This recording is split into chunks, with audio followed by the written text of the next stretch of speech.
Hello, folks. What's up, everybody? Welcome to the Nateland podcast. Sitting here with Aaron Weber, Brian Bates. I had trouble saying folks this weekend on stage. Oh, you said it? And Hunt. Well, no, I didn't say it like saying, hey, folks, on stage. But I was trying to tell an old story about Po Folks. Remember that restaurant? No. Oh, yeah. Yeah, you remember it. And then, it was like a Captain D's type, all right? You had a waiter, though. The Bates family loved it. Yeah. Yeah, it was like, it's kind of like like the fast food kind of place, but a restaurant. Yeah, a little bit. A server. A little bit in between. Yeah. Like a steak and shake, that kind of vibe? Yeah, but a little bit. But it was like I feel like very Southern, like after church, packed, that kind of thing. It's not poor folks, it's Po Folks. Po Folks. And so I was saying that on stage. I actually just changed it and started talking about, because I was talking about O'Charlie's before, and I just made it O'Charlie's after. Just to avoid saying the word? Yeah, because for some reason it was like Po Folks. Like it's just, I don't know. I just had trouble with it on stage. Did you mention the Silver War? Any? Yeah, I did that joke. Civil War. Every time I say it, I think about it, and I just want to be done. I'm almost done telling that joke, and so I still have it, but I say Civil War. Yeah, and so it sounds like we did pretty good this weekend, Huntsville. I was able to do like 40, 45 minutes new. Oh, that's awesome. Not saying it's all great. I would say half of it feels pretty good. So anybody coming to these club shows, it's doing, I think I can get to 40, 45, around there of new. And then I only, did probably 15, 20 from the special. Yeah. So that's not bad. A lot of people waited this weekend. Everybody that came out to Huntsville Stand Up Live, thank you. They were awesome, man. And I would ask is like, who watched the special? And Sunday night, a lot of people watched it. And then, but the other shows, Friday and Saturday, was, you could tell like it wasn't a lot of people were waiting because they were so close, I guess, to, we're in Appleton, Wisconsin coming up. But it was good. Yeah. Special's been good. Everybody's been very nice. A lot of people, a lot of people reached out. A lot of people have been very, cool about it. Their views have been very nice. It's all crazy. It's great. It's all nerve-wracking. You just wait for because it's like you read something bad about it. It's like that's the hard part as a comedian. If someone says anything bad, like it's like just nobody. Not saying it's nobody, but it's just a comment. It's like a random kind of thing. Yeah. And it just gets in your head, and you're just think about that person. As a fan of The Office, to get a comment from BJ Novak, that would be it's pretty awesome. Yeah, that was very cool. Yeah, I've never met him. But that was cool. Yeah, there was a lot of it's definitely the response over the Tennessee kid. The Tennessee kid obviously was the response was very good. The response is always good, but you can just tell. I don't know. It's kind of interesting. It's just different. It's it's a lot more. I don't. It's a good thing. It's been it's wild. It's crazy. It's wild. All right, everybody. As always, thanks for commenting. All this YouTube, Instagram, Twitter, Apple Podcast reviews, Nateland at NateBargatze.com. Also, we're doing a live show. We've mentioned, I think both shows are sold out at Zany's. But we are going to read, it's going to be a comment-heavy show, that live show, I think. And I'm hoping to if you have comments and you want to ask them live at that show, we will be able to do that. We'll have someone with a microphone walking around. And that's the goal of it. I think that would be the best for a live show is to do something like that. Yeah. And we're going to film it so you'll be able to see it. And then if you want to email, though, specifically for that live show, if you're not going to be there, or even if you are going to be there, maybe you don't want to ask the question on the microphone, email Nateland at NateBargatze.com and just put in the subject live podcast. So we know to pull it out. Josh Oler, Dusty Slay is my favorite guest yet. You guys have a great rapport with Dusty, and it seems like he's been on the show since you were talking about fast food and just desperately trying to explain Wall Street. This is my favorite episode yet by far. Yeah, Dusty was a great guest. And then Dusty's had a bit of a run. He's had some problems since then. Yeah. He's like publicly said it. Right. We're not, but right. yeah. He's been battling a non-COVID related health issue for a while now. And then he had to have emergency surgery recently. So he's recovering from that. Yeah. So keep Dusty in your prayers, thoughts, whatever you do. But I think he's doing good. Yeah. We don't want to alarm anybody. Be like, well, that was the last time Dusty will ever be on. But then we can start the episode with Dusty is dead, everybody. No, he's doing good, recovering from that. And everybody think about him. David WR99. I watched because I saw Nate on Rogan's podcast.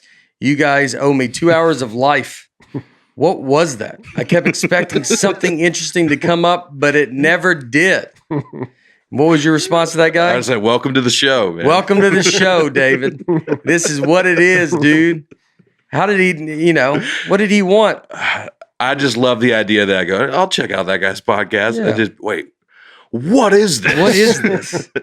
What was that? I thought, what turn? I don't see how you could go 2 hours into this and you keep thinking like something's got to, like they, do you think it's a plot twist? You're an hour, 40 minutes in, like, all right, still time to turn it around, guys. He goes, he can still do it. Like we think the real host come tap us on the shoulder and we let them do a actual podcast. Yeah, dude, we are a time waster here. That's what this is. Yeah. That's what it's about. Derek Vizer. Great to hear Nate on Rogan. I literally stayed up all night listening to it and watching the special. The next day, I took a nap and slept through pickup time for my son's school. I woke up to my wife calling me from work to say, "Where are you?" The school has called me 3 times. I guess they knew to call the wife. I think they all know. Most schools, besides the one that it called me, which that joke I have about the bus joke, the lady from the school did call me. But one thing that I don't say in it is I did say, I'm her dad, is exactly how I responded. And the lady goes, I know, your wife didn't answer. So there's the truth to it. She did try my wife, and my wife wasn't answering. So it was a backup call. Samuel House. My wife and I just watched a special and both in tears at the part about being in charge of the family now. My dad had his pants fall down in the Best Buy parking lot, slipped on posters on the floor at an Office Depot, and somehow had his underwear fall down inside his shorts while at a local electronics store. I feel like I'm not only in charge of the family, but also his wardrobe. That's so great. Man, if I had all that stuff, I would be talking about it all. I was with you when your dad left the car door open. Yeah. We just come out a few hours later and just wide Valhalla open. When we golfed. Yeah. And I should have said that I don't know why I didn't say that in the special. Because it was 5 hours. we were gone for 5 hours. And then we go back and I'm like, Dad, because he just met us there and we were riding back with him. Yeah. And I'm like, what do you do? I go, Dad, your door's open. And his driver's side door. Wasn't it 5 hours? Yeah. Just open in the parking lot. Surprised it didn't even start it. I mean, the battery wasn't run down. I mean, just like, I think he opened it. I think he went to the back of the car, then just forgot about it. I'm going to start talking with my parents and the Dentons are my parents' best friends. We're all gonna get together because I was like, I need to go through some old. I want some family stories. We have our family has some, obviously the Bargatzes I've talked about a lot, but I need to get some new stories. I'm related to the Dentons. You are, yes. That's even crazy. So the Dentons, Wayne and Linda Denton, who are our family's best friend. I mean, they've been our best friends. It's like since I was a kid, I don't know, my whole life. And so we randomly find out he's related to the Dentons. How? Distant How are related. You? His grandfather and my great-grandmother were brother and sisters, I think. Yeah. Oh, wow. How crazy is that? Yeah. That's the South for you. That's the South. The South is just that. Like we're just, if you're from here too, I feel like it's even worse. Like it's something, another way. Rita H. Richard Klein is the actor who played Larry on Three's Company. I'm not sure this fact will make Brian feel all that much better about saying Richard Klein instead of Robert Klein. She's totally right. We've been binging Three's Company lately, and really, we love Larry. Yeah, Three's Company, and so I think it did get in my head. Yeah, y'all been going through Seinfeld and Three's Company. Yeah, we don't like anything that came out before 1999. Yeah, or after 1999. I mean to say. Yeah, they're that's just on y'all. People just drive by and see that on TV, and they're like, "Oh God!" And then are you gonna watch any up to date? Like, watch the local news. Y'all go to Channel 5, and then I've been watching Entourage. I rewatched Entourage. A great show. Great show. Could not air today. Yeah, it's unreal. Yeah.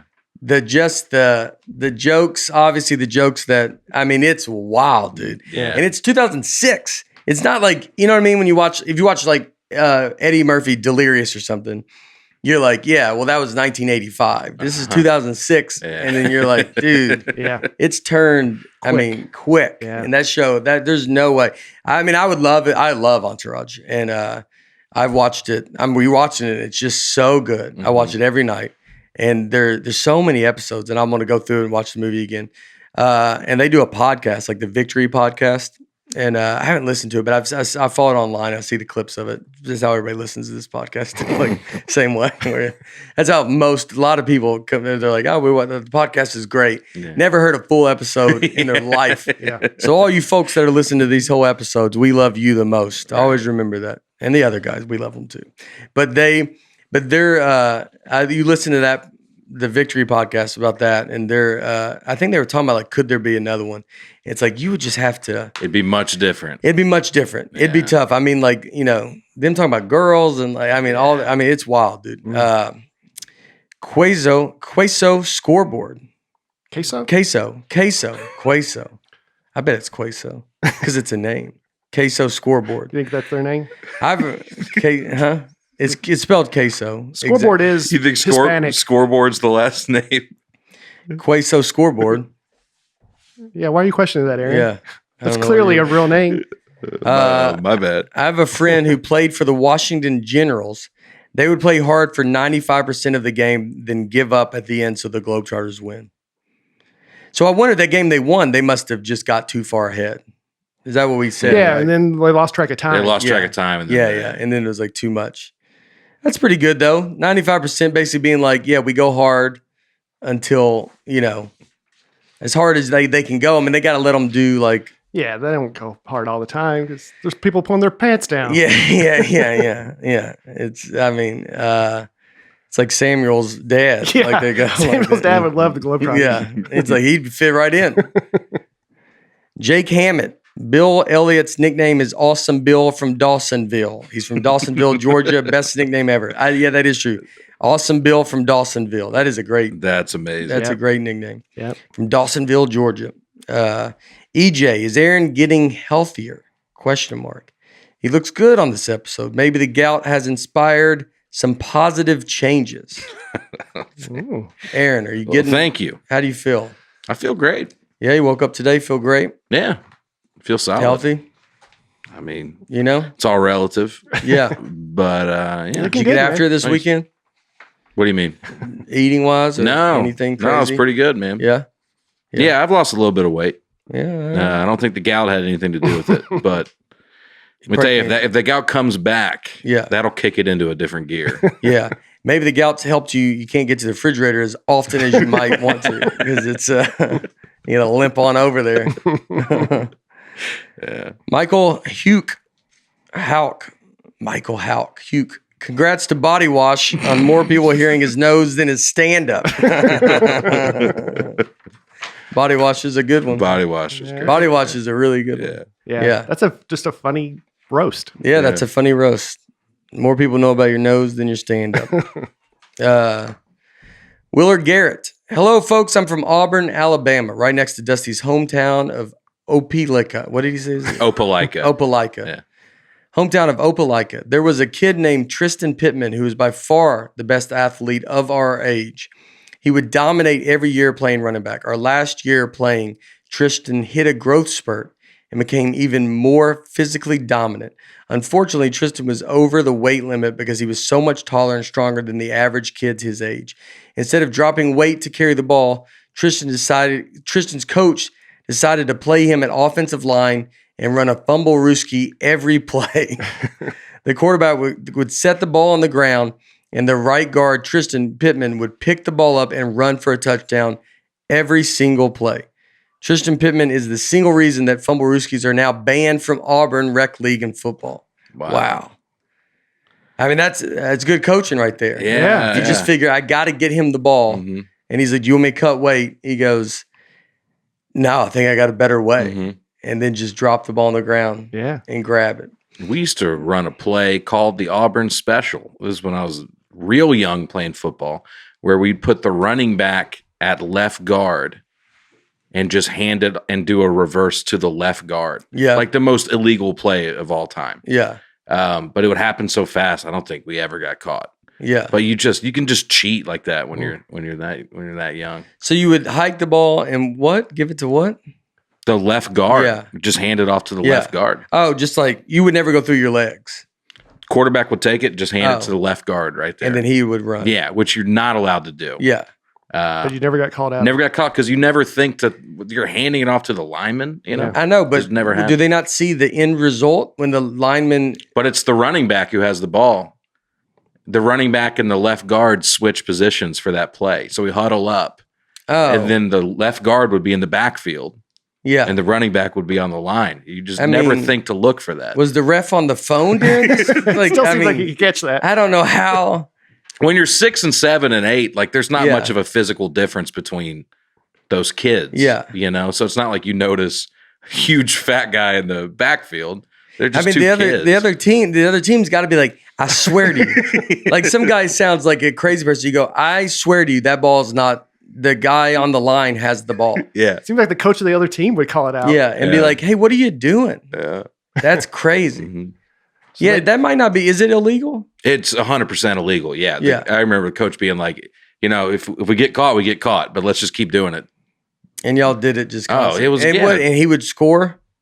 You get a big gain. Yeah. Because you just never think to look. That's where that's where it's coming from. Man. Have you ever seen those plays like where you do like the quarterback will go, I have the wrong ball. You can do all these trick plays and then just well, they have like some where people act like they're running off. Yeah, like that. Yeah, it's just all that's just gamesmanship, I think. I think that should be encouraged. Well, I mean, literally cheating, giving the ball to the. Well, that's a little different. Yeah, that could be different, but like the fumble-rooski is, I guess, gamemanship. You know, the guys like playing within the rules, right? And so then they just banned the fumble-rooski. Chandler Starks, you guys talking about the meteorite that hit the lady reminds me of a time when my dad had what he thought was a meteorite crash through the roof of his office. He bragged about it and was in the paper and even the local news station with what everyone called the Starks Rock. Just to find out it was a piece of metal from the mulch company down the street that broke off of a machine and shot up in the air. The Starks Rock. I don't understand how they could mistake a piece of metal for a rock from outer space. You know, I think you're just probably not a lot going on in the news there, and they're just excited to be like, you tell them anything, they're like, yeah, this is great, dude. Like, something's happening, you know? That's great. Ian Renfro, I saw you in a big theater last year, but now I could not even be more excited to see you perform in Appleton, Wisconsin at a smaller club. Just praying you don't bring Goutfoot or Ned Schneebly as an opener. I love them both. However, I feel like they're unique comedy brands of awkwardly interacting with guests and audibly breathing into microphones is better suited for a podcast. Aaron and I, we're starting our own tour, the breakfast and dinner. Oh, yeah. Tour. That's pretty good. Breakfast in the Gout? How about that? Breakfast in the Gout. You should just call it the brunch tour. Oh. Lump it up. Yeah. So breakfast in the Gout. Mm-hmm. That's a good tour. I love that they just think that's our whole act. Is me just walking around, hey, how are you? Trying to fist bump people. Yeah. How did that fist bump come off? People like that? No. They did not. They were not fans. Yeah. They go, what is Aaron's? Yeah. Got a close up. We got slow motion of it. We should get some nice slow motion of just. I'll do a slow mo cut of it. Dusty not realizing it's happened because he's about to have surgery at that point. Like he's got other stuff on his mind. As everybody knows, I talked about quitting diet soda last week. I'll be honest with you, I've had only one. It's not bad. That is good. For quitting, I had one. The night of my special, which the day I was supposed to quit, I did good all day. And then that night, like Laura had to go to Laura and Harbor went to their a family thing. And I was like, I had to do still some more stuff. So I actually was just stayed home alone, which I tell you what, when you've been married and stuff and you're not doing anything, like if someone's like, because some people are like, you got to watch your special alone. I didn't watch it. But, it's like your night of your special, you're just alone. And as a husband and a father, you're like, the greatest night of my life. It's the best gift I could be given. Yeah. It's just like to be like, you just get to be alone. Like, I mean, you feel it is like your parents going out of town. Mhm. You're just like, I mean, I'm upstairs, like it's Kramer when Jerry leaves Yeah. and he's like doing all the different stuff. I like play video games for a little bit. I'm watching shows. I'm like doing all kinds of stuff. But I went and I got Sonic. It had about the biggest Diet Coke you could have. They have great ice. And had a Sonic Blast. Mhm. But that was the only one? That was the only one. So you basically just started the day after your special. Yeah. So I feel like your special coming out. That's a special occasion. Yeah. yeah. You can have a Diet I Coke. celebrated with a Diet Coke. Yeah. Yeah. And so since then, I've had a lot of unsweet tea, which I wasn't, which the guy I talked to today, he was like, still not great, but it's like, I was like, come on, man, we can't, I'm losing my mind here. I'll tell you what it's helped with. I haven't felt bloated, to be honest. Yeah, and not that I'm eating great. It has made me eat better because I haven't got fast food because it's like once you take soda out of the equation, like soda's like my trigger to, I want all this stuff, pizza. I think, we had pizza this weekend. I didn't eat it because I just didn't really want it. Like, I'm not having a Diet Coke, but I drank a lot of unsweet tea. Yeah. Which I don't mind. Yeah. So we got a few people I want to read out. Some of you guys sent some stuff in that you want to stop. And so one was Derek Vider saying his was just saying, I don't want to go to work. He doesn't want to say that anymore. Because he has a 6-year-old son and he wants to teach him that work's important and create a work ethic. So if he hears his dad complain about work, then maybe he won't want to work. Yeah. Also would help if he just remembered to pick his son up from school. He's got bigger issues. Maybe he should work on that. Maybe that should be one of his things, to remember to pick his kid up. Heather Esposito, Sriracha veggie straws. I don't even know what that is. Yeah, sounds healthy. Like but maybe it it's does. not bad. Sriracha veggie straws. Yeah, maybe she's too healthy. Yeah. And she's like, I need to get some more bad food in my life. Yeah. But maybe they're bad. I don't know if they're good or bad. Boy, that's a tough word to spell. Sriracha. Yeah. Sriracha One too many veggie R's straws. in there. See if they're good. Maybe they're not good. Oh, I've seen these things Yeah. before. Yeah. It's a probably fun like snack. Yeah, it's probably like everything. It's probably a very fun snack that you assume is healthy. And then, I think Harper eats stuff like this. Like, it's like veggie straws. It's like, but I bet it's like you think it's healthy and then it's like it's not. And then you get really into it and you're like, I got to get off this stuff. Sarah Ireland, salty snack food. And Nate Knight, beer for 3 months. So I hope you already started, Nate. So we got more on here. We'll keep checking in with you guys to see how you guys are doing. So make sure. I've only had one. Heather, you better have only had one. I'll give you one bag of veggie straws. You better not have gone crazy, Derek, your kid, he's at school. He's just, let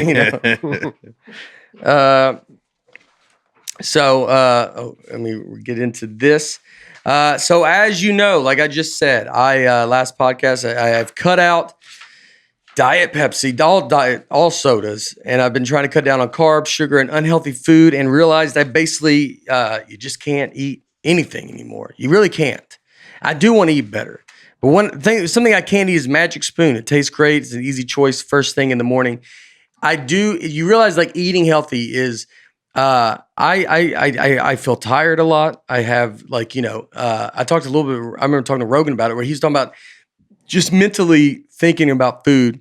When you think about it, you see something like a donut and you're like, man, I could eat that. It'd be so good. Mm-hmm. But it's like choosing not to eat it. Where in my head, I think, well, I can eat that donut, but I do that all day. And you're like, no, you can't. Even I mean, once you hit your 40s, it's much different. You get gout at your age, it's much different. 0 grams of sugar, 13 to 14 grams of protein, and only 4 net grams of carbs. Only 1,400 calories a serving. It's Magic Spoon's keto-friendly, gluten-free, grain-free, soy-free, low-carb, GMO-free. I mean, it's everything that you want it to be. Magic Spoon is releasing 2 amazing new flavors this month for a limited time only. They're talking about cookies and cream and maple waffle. And if that isn't the most comforting, indulgent combination, then I don't know what is. This is the ultimate treat yourself combo. It really is a great way to start your day. You just get to eat. It's like you knock breakfast out of the way. Breakfast is not a problem. Breakfast is only a problem here. It's not a problem at your house. And that's what it's about. Their flavors are great. You can mix cocoa and peanut butter. It tastes exactly like a peanut butter cup. Go to magicspoon.com/Nate to grab the new limited edition cookies and cream maple waffle or a custom bundle of cereal to try it today. And be sure to use our promo code Nate at checkout to save $5 off your order. This offer is now good anywhere in the US or Canada, but only when you use our code at checkout. And Magic Spoon is so confident in their product, it's backed with a 100% happiness guarantee. So if you don't like it for any reason, they will refund your money, no questions asked. Remember, get your next delicious bowl of guilt-free cereal at magicspoon.com/Nate and use the code Nate to save $5 off. Thank you, Magic Spoon, for sponsoring this episode. All right, we have a guest this week. We are going in. I'm at where were we? Huntsville this weekend, and then now we're going. Last weekend we're going to Appleton, Wisconsin. So I'm bringing my buddy from New York City, who's been on the road with me these 2 weeks, staying with me, sleeping on his Helix mattress. You know who's gonna be happy about that? Ian Renfrew, when he finds out it's not Aaron and I coming to Appleton. Yeah.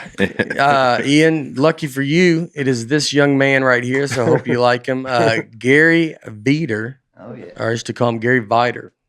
Vider, Gary Vider. Me and Gary started together, or I always say that, and you're like, all right, dude, we're not the same age, all right? Even though we look like it, because he shaves his head. No, but me and Gary, we've been friends for, I don't know, 15 years or something like that. Yeah. When did we meet? Maybe, I'll put it at like 10 years. No way. I've been doing comedy 13 years. No, maybe 13 years. I've been doing it 18 years. So 13 years. When I first started, I met you. You first started. You were out the gate. Yeah. Yeah. Out the gate. Yeah. I met you actually 6 months into doing comedy at a show I hosted and watched you, and I was big fan. And then I was like, I wanted to learn more about, like, it's like, how do you come up with jokes? I had no idea how to do comedy whatsoever. Yeah. And you're like, come along. And then ever since, I've just been following you around. Yeah. You've been here since then. Exactly. Never got rid of him. Tried multiple times. I go, Gary, no, walk away. No, yeah. Well, Gary, then everybody's best friends with Gary now. We're all, like, it was like you just kind of get people in your group. And Gary was very, very funny. And so I remember seeing Gary and we talking, and then, we just run around to clubs. And, which is it's good to have people run around with you. It's good you're talking about comedy the whole time. It's good. I always think that's such an important thing to help you out and to help me out. And then, you're just sitting there, you get I don't know, when you're explaining how to write comedy, because you're like, I don't know, dude. I don't know how to write comedy. I mean, I'm writing this act now, and you're like, I don't know how to come up with this stuff. Like, it's hard to find like, you can't just, when you write new jokes, it's not like there's a faucet that you're like, you turn it on. Right. You feel after every special, you will never be able to write anything ever again. And then, even though I have new stuff now, you're like, I don't know how I came up with this stuff. Just happens. Yeah. Over the weekend, we were just talking back and forth about comedy and just like, things that but it's good to like hear again, like just transitions of jokes, how to get to one joke to the other just seamlessly. And just hearing that again, it's like, all right, just focusing on little aspects of comedy by just talking about it, even though it's good to hear again. Yeah. It helps. Yeah, it's good. We talked a lot about this, I'm a big transition, like, so it's like making stuff lead into the next things you're going to talk about. And I cannot have it. And that's the jokes that I have trouble with, the jokes that I have trouble when I don't lead into the joke very easily. Sometimes you got to find a way to do it. Sometimes it's natural, and sometimes you got to somehow, mess with it a little bit so I can get into it. So you don't feel like you're just, I'm talking about, diet soda. And then I'm like, so then I was swinging on a play set one day. Like, it's just out of nowhere. You would try to make those things. You think sometimes a hard cut like that can be funny though? If I don't want to use if they're used sparingly. But I don't want to laugh for that. I don't want to laugh because of that. Because that to me feels like a trick. Yeah. So yes, it is funny. And people have done that and comics have done it. And so I don't think I should have to rely on a laugh for that reason. Like, I'm not saying I don't ever do anything like, if a joke doesn't work, it's very easy to be like, well, that one was terrible. Like, and that gets a laugh. That's kind of looked at as a trick. I'm not saying I don't do that I would say that on stage. Because when you're up there, you're like, all bets are off, dude. This joke didn't work. So there's stuff you do that's like, but I don't want to ever do anything that's going to, would translate to the final product. So I would, if I did it, it's like, you don't want to rely on that.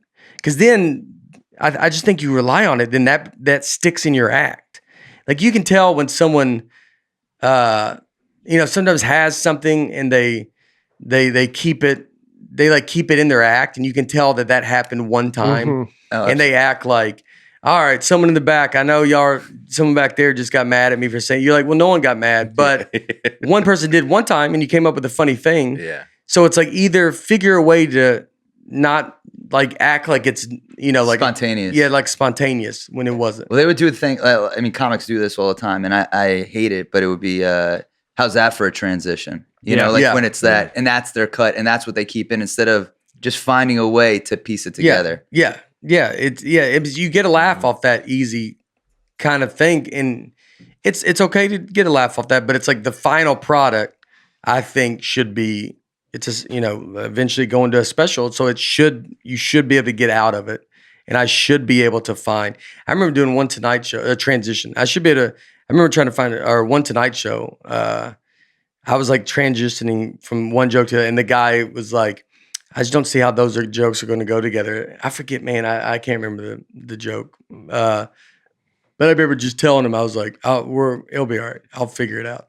And then I had to did. Yeah. Without having to, I don't know. That's what comedy is. It's like that. Like, how do you make these two things go together? How do I make them seem like they go together when they don't, without being, without saying, Yeah.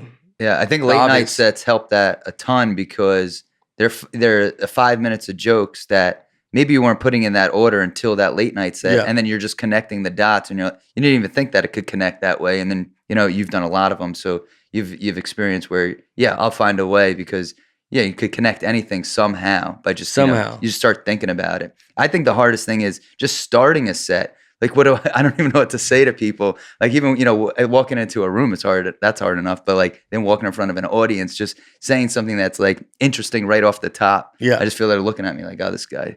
This guy's not good. This guy's going to be a mess. This is not my kind of guy. No, that's always very, very hard. I mean, that's where I started all right. It's like, I always all right, here we go. We're just doing it. Like, you do come up with, you just figure out whatever your kind of thing is you're just trying to get into the set. But this weekend, the Eagles story, we've talked about Eagles on here, where that joke came. Let's talk about one joke that I brought over from, not everything's from, it has been good. I have a ton of podcast stuff into the act, but I started talking about an eagle, which we talked about on this. And that was a tough one to get into, but I think I figured a way to do it because it was it's an eagle. I don't, what do I have? What story do I have that involves, an eagle? How do you get into an eagle story? It's a weird or eagle joke, but there's always a way. You can make an argument that if everything transitions too easy, you're probably not branching out enough different types of jokes. Yeah, that's true. If it flows too much. I mean, you like everything to flow with I go, daughters, and the special was, daughter stuff into my parents, into wife stuff. And so all that's put into so you're just making it all kind of go together. And then I think it makes it easier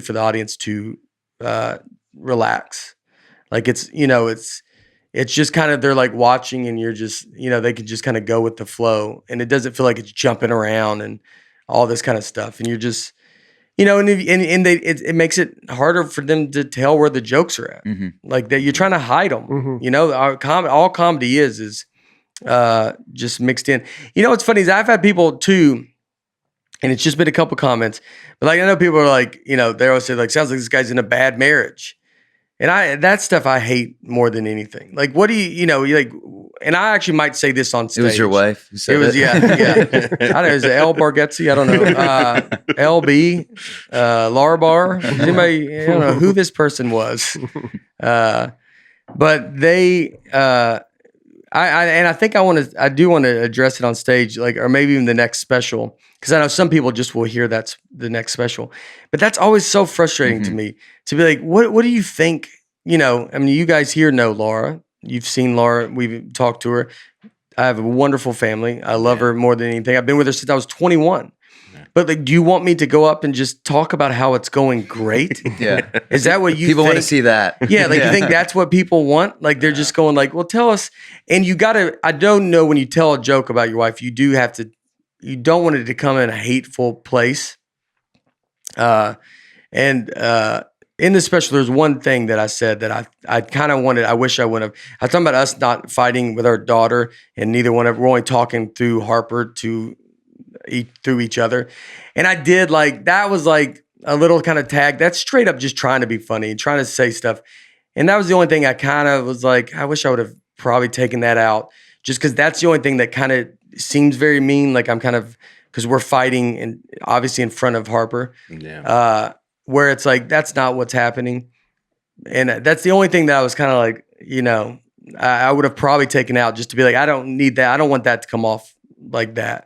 Like we're just always fighting in front of her. But we don't. No, we're not always fighting. Like it would be impossible to fight. If you look at the fights I've talked about, we've been together for 20 years. Yeah. This is I'm basically talking about all of the fights. So like what? 12 of them, 15 of them, like but that's what's funny. Just when you need a new hour. Yeah, I get it. I rile it up. You start picking them. Yeah, I start coming. Yeah, I go, oh yeah, the podcast. I go, what happened to the waters up there today? I just try to get something going. I go, mine was a little too warm, and but yeah, like people like that's it's like and that's not. I always think that's a comment like that is like someone that's not. They don't know who I am, and they don't. It's like they don't know comedy yet. They don't know comedy yet, but it's like, I used to say this sometimes on the podcast. They'd be like, "You guys you're just too mean." You're like, comedy is mean. I say that in the special, like it's the mean speech. It's like if it's out of context, it sounds like a mean speech. Comedy is mean. Everything's mean. Yeah. There's not a joke on earth that's right. That's nice. Is there one that's like? I mean, something's got to be either I'm dumb, they're dumb. You're dumb, you're wrong, I'm right. So, like that's the only way you even. Otherwise, there is no comedy. Comedy doesn't exist. It's just puns after that. After that, that's pretty much it. Yeah, it would have to be. You ever see Tree? You have to make fun of like something that doesn't have, and then people will be like, you can't make fun of trees. They get mad about that. Roasted trees. Oh, you ever seen an oak tree? The attitude of an oak tree. You get out of here. This pine tree comes up, and he's like, I'm everywhere, and you're like, you're not everywhere, dude. He's more noticeable. Anyway, this week, so me and Gary's been on a ton of stuff. You can see, he was on America's Got Talent. Yep. Finalist. Top 10 finalist. Yeah, I was a finalist. Yeah. Had a wild ride. It was a fun one. Yeah. Howard Stern talked about you. Yeah, that was the coolest part about it was he was there. Now he's not there. Left the show after I was same season. But that was the best one that you got, at least with him on. Yeah, he was the coolest one. Yeah, out of anybody. I mean, obviously, I grew up listening to him, and then he, he looks at comedy like a comic. Yeah. He didn't do stand up, but he loves it. Yeah, and he loves comedians. Appreciates a good written joke, and that's what I was looking for. So, if he would have said something bad, that would have just, broken my heart. Yeah. Yeah. But and that's kind of thing is like, I'm sure you experienced it. You meet somebody and I never expected to meet him, but the fact that just hoping that he would like me when I got to meet him was the best thing. Otherwise it just would have been. Yeah. Did you ever really talk to him, or is it just like on stage? A little bit backstage, but they kind of just usher the judges like in and out and they're in a bubble. Yeah. And that was before COVID. It's like they knew. They knew. They did. Yeah. But if you saw him today, he'd remember. I think he'd remember you. I think he would. Yeah. I mean, it was, he liked comedy. Yeah. So he was, I think at the end of the day, it's like after doing that show, getting his, approval was the coolest part. The other ones, it's like, Heidi Klum was a person she would criticize my act after. And it's like, English isn't even your first language. Yeah. So you're not getting my humor. Yeah. It makes sense. This isn't what you know. You don't know this. Yeah. I wore high heels on my last. Yeah. So like the whole process, if people don't know about like doing a show like that, so you auditioned. Where'd you audition at? New Jersey Performing Arts Center. Yeah. And it's you and what I would say that day maybe like 1,000 people, but then they have it going on for like a week straight. Yeah. So you're one of those people, and I was able to skip. I sent in a tape, and they were like, "You're gonna be able to go in front of the judges right off the bat." So I was lucky enough to go there. You're someone with talent. Like you're with. I already did Conan. You already did Conan. So that helped. Yeah. Yes. They want. If that's what people don't like. It wasn't like a blind like submission, which is and people can get farther that way because they do have producers look at your tapes at least on that show. Mm-hmm. So, but in this case, I sent it to a producer that reached out to me because I guess they saw my Conan, and then from there I was able to just jump the initial process, which I think the initial process is you go into a room and then you just. If you're a comic, you just do your set in front of like one person in front of a tape, which is obviously super hard, and not hearing laughs for anybody involved, anybody picking the talent. It's almost impossible. Yeah. Would you have probably not done it then, right? Yeah, I wouldn't have done that. You wouldn't have done it. It was like they asked you. It's a waste of time. At that point, to me, it's like a waste of time.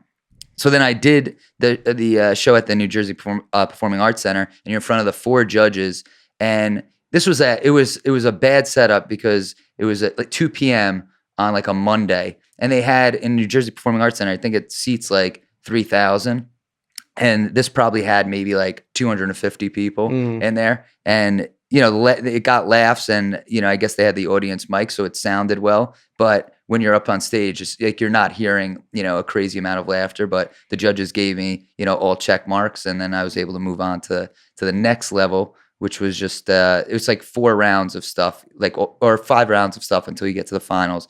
And the next round was like only I think like 4 people make it, and I was able to go from there. And then from there, the live shows, which are at Radio City. Yeah, and that was like on TV. Like, what's the first time you get on TV? At the first audition? Yeah, the first audition. Yeah, the first audition. So and that one's a big one because a lot of people tune in and they could see, they put a whole like montage together of you, and then all the different like crazy acts that they have. And it's a good way to like gain fans and get people on your side and hope that you're going to advance from there. Yeah.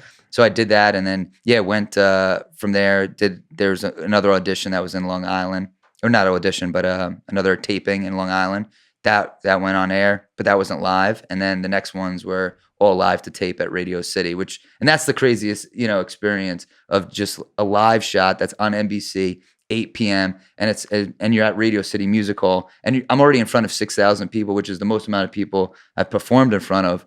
But on top of that, it's live. Yeah. So, I mean, it's just like an outer body experience of like, you rehearse your set nonstop, and it's only, it was like 2.5 minutes that you're doing, but you're hoping you don't flub anything. Yeah. And it's crazy. I mean, the amount of pressure is wild. Yeah. And nobody thought like I would get that. Like, I remember I was telling my wife, I'm like, I'm doing the audition. She's like, oh, good. Like, you're still doing comedy. She didn't even know I was still doing comedy. Oh, you're going out. Okay. Yeah. That's cool. And then I'm like, oh, I advanced. She's like, oh, good. Like that. Like, and then from there, it's just, I'm doing a live show, and then advance from the quarterfinals to the semifinals. And the craziest part was, and this is because you're at my wedding, in my wedding party, from the semifinals, my wedding was in between the semifinals and the finals. Yeah. And I didn't tell them at all that I was getting married because they follow you around with cameras and everything. So I was like, I live with a roommate. I didn't even tell them I had a wife, and it just happened to fall in between my wedding. And I had to tell them that I needed time off from like doing all like their random shoots during the day, because they always put like together like a whole package right before your performance. And I had to tell them that I couldn't do any of that stuff until the day before the finals because I was getting married. And they were like, "We thought you have like a roommate. Yeah. We didn't even know you were straight." Yeah, well, it's gotten pretty serious between me and that roommate. Yeah, exactly. So they thought you were gay, and you're like, whoa, this is okay. Wow, that's a lot to take in. it's a curveball. Yeah, that was your backstory. You could finally get out of this yeah. one little tiny apartment with your roommate. Exactly. Yeah. So yeah, we I did that, and I think they were so pissed that I didn't tell them. I'm like, yeah, I'm sorry. Like my wife just wanted to have a normal wedding without they would have wanted cameras there. I mean, I probably would have won America's Got Talent. Now that I'm thinking about it. I mean, you would have told us no today when we asked you to come here. You'd be like, nah, I can't. Life would be much different. Much different if you'd have, gave that. I mean, well, so many people go in there just focused on that backstory. Yeah. Like that that's a way that an angle that people do is I got this crazy backstory. I'm going to really let them know that I have all this kind of crazy stuff, but you didn't do that. Yeah. I tried giving myself cancer and everything. Yeah. You did everything else. Yeah. You're like, my dad's a firefighter and and they're like, oh man, he died on 9/11. You're like, no, it's July 5th. It was like 1984. You're like, oh, was that just a normal? And you go, yeah. He was old. Like it's not even from. They really get into it. Yeah. You're like, it was like, yeah. But yeah, it was that was just crazy to that whole experience. And I remember, so the semifinals to the finals will end up being 2 days after my wedding. But the semifinals, it came down to like I was a final selection where it was right before the show was about to end, like the last minute of the show, and it's either between me and this like illusionist group or whatever. Yeah, and they have like the spotlights, and they voted, and it's like it's so close. We're gonna have to go to a audience vote online. And I'm like, oh my God, because it's like such a letdown if you don't get it, and then you're the loser at your own wedding. Yeah. And I wound up getting it, got to the finals, which was my goal the whole time. My whole goal was to get to the finals. Yeah. And hopefully, change my career somewhat. And then was able to do it, and the wedding was great, and I lost in the finals. Yeah. You told him you got married. Yeah. Lewis would have still given that speech. The speech that Louis J. Gomez gave at Gary's wedding.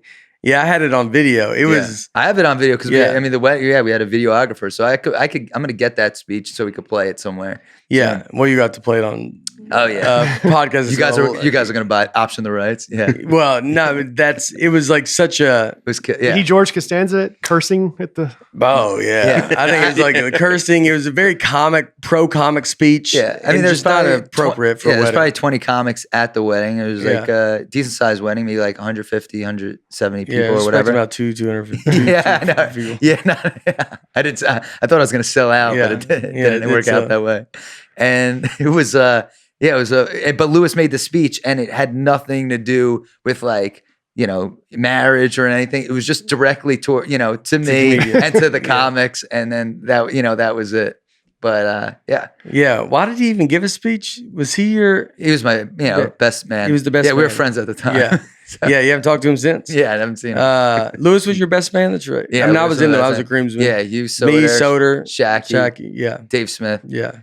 And I remember coming to New York to visit you like 10 years ago, and I felt like fairly new, but y'all were doing shows at Eastville that weekend, and Soder was there, and we all hung out. You were so funny, and I felt like you were very new, but you're already just killing, I thought. And then I come back right after you finish America's Got Talent. Now the younger comics are following you around, and you're kind of the vet going from spot to spot. Oh, thanks. I definitely do a ton of spots. I mean, in New York now, there's not a lot going on, but yeah, it's nice that, it's weird when you hear somebody be like, oh, I hear you on a podcast. I like watch your material.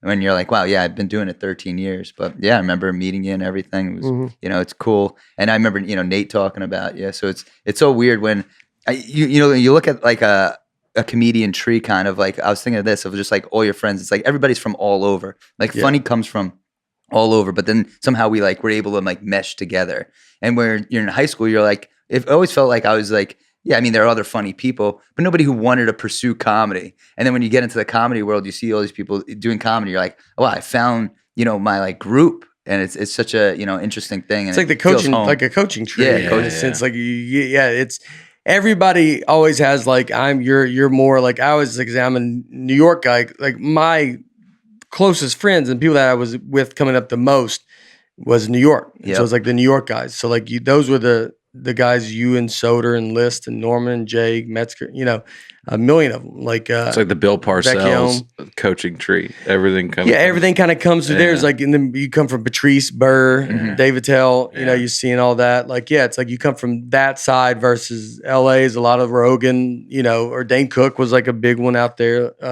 even though he's from Boston. So did they America's Got Talent? Did they ever say that you just got married? No, they never said it. Yeah, it wasn't part. Yeah, they didn't. I mean, after that, they were like, they would have been like, we would have filmed that wedding. Yeah, they would have loved it. Yeah, they would have loved that to do that. But yeah, my wife, she was so happy that to have that I was able to have that success on the show. But at the same time, she she thinks about that wedding. She wants that wedding to be special. Yeah. And have it and. So many people were like coming up and like so happy that I was on the show, and I didn't ever want her to feel like she was getting like anything taken away. Yeah, I mean, I wore a white dress as well. I'm like, hey. But besides that, she's cool with it. So this week, what we wanted to talk about is con artist. Yep. Con artist. Yep. And kind of what made us think of this. And some people might know this story. You did a thing in Sports Illustrated. Yep. Ironically enough, but you have some con stories. Some good con stories. Yeah, totally. I mean, my con stories all involve sports, and then the article in Sports Illustrated that I wrote, it was back when it was all surrounded around like the Last Dance when Michael Jordan came out. When they came out, I think because and once you hear all the story about it, I think we were all calling you and texting you, being like, "Dude, like this is, it's like this is the time." It was wild. So I released these pictures that I had where there were all these pictures where my mom had these pictures in a box. So I never shared them with anybody until the Last Dance came, and I first made an Instagram post, and then I sent them into Sports Illustrated for Kids once they found out about the story. But between the years of starting in like 92, 93, like that. Like NBA, NHL season, my dad and I started going to Madison Square Garden, and we'd go. And this was his idea initially because I was a subscriber to Sports Illustrated for Kids. He would say that I was a writer for Sports Illustrated for Kids, and he was my photographer. He wouldn't even go as my father. Yeah. And my dad was a con man in everyday life, but this was just like, to him, just a fun, con that he could do with his son. I love sports. He loved lying. We go, that was his thing. Like that was, we love comedy. He loves lying. Like, he's like, do you care? You asked him, do you care about the game? He's like, I care about getting in the game. That's what I love. Like, exactly. And so he would do everything that, he was supposed to. He would reach out to whoever was head of PR at the Garden, let them know that, a reporter and a photographer for Sports Illustrated for Kids was going to head to the game. And when we would get to the Garden, we'd be there for shoot around or, for the Rangers or for the Knicks, and we'd have press passes waiting for us already. I would either be sitting in the press box, my dad, or like find a seat that would be like by the glass or like very close to the court. My dad would always be taking pictures on the court. He would never even be sitting together. Obviously we didn't have a ticket, so everything would be free. He had to have a camera, like a real camera. He had a real camera. He looked professional. He had a vest and everything. Had pockets for where we keep extra film. And my dad actually took good pictures. So it was kind of like he was living a life where like he was able to be an actual photographer, something that I'm sure he always wanted to be, but without actually having to go to photography school or getting a job or applying for a job at Sports Illustrated. So he would take these pictures. He would do everything that he was supposed to. He'd take pictures of security guards and stuff, and then when we go back to the Garden, he'd show them the pictures. So he started becoming friends, and he had this way about him that people were always very trusting in him, and so nobody ever doubted our story of us saying that we were Sports Illustrated for Kids because one, he's with a kid, he has pictures, so he had a lot of like backup info that made it look so legit. And after games, we would just go into locker rooms. I'd meet players. I'd take pictures with them, and I get autographs. Because they would give you credentials. It's not like you had to show up with credentials. Yeah, didn't have to show up with credentials. They would give them to you. This is in the 90s, so there's no way of actually checking if we're with Sports Illustrated for Kids. I mean, they could make a phone call, but my dad always said that people don't want to go through that work. Even, I mean, if somebody was like, oh, I don't think you could do it now. 100%. My dad would be able to do it now. There's no way. And I'm not talking about like fake email address. It's just that certain people, you know, people don't do their jobs. They don't do their due diligence on looking up like, oh, I think this guy's lying. My dad just talks a good game, and he's confident. Very confident. And obviously that's a huge part of it. And so he was able to bypass people to even have them even think that this was a scam. Yeah. And, you know, the main story that I talked about in Sports Illustrated was I was at Jordan's double nickel game. Very hard ticket to get. We didn't have tickets. We went to the game. I sat 4th row. My dad sat on the court the entire game. I was basically with Bill Murray, Tom Brokaw, and like Phil Donahue. Like that was like my section, my boys. And, What's up, fellas? It's Tom Brokaw. Yeah. Yeah. There's a picture of Gary and Tom Brokaw. Yeah.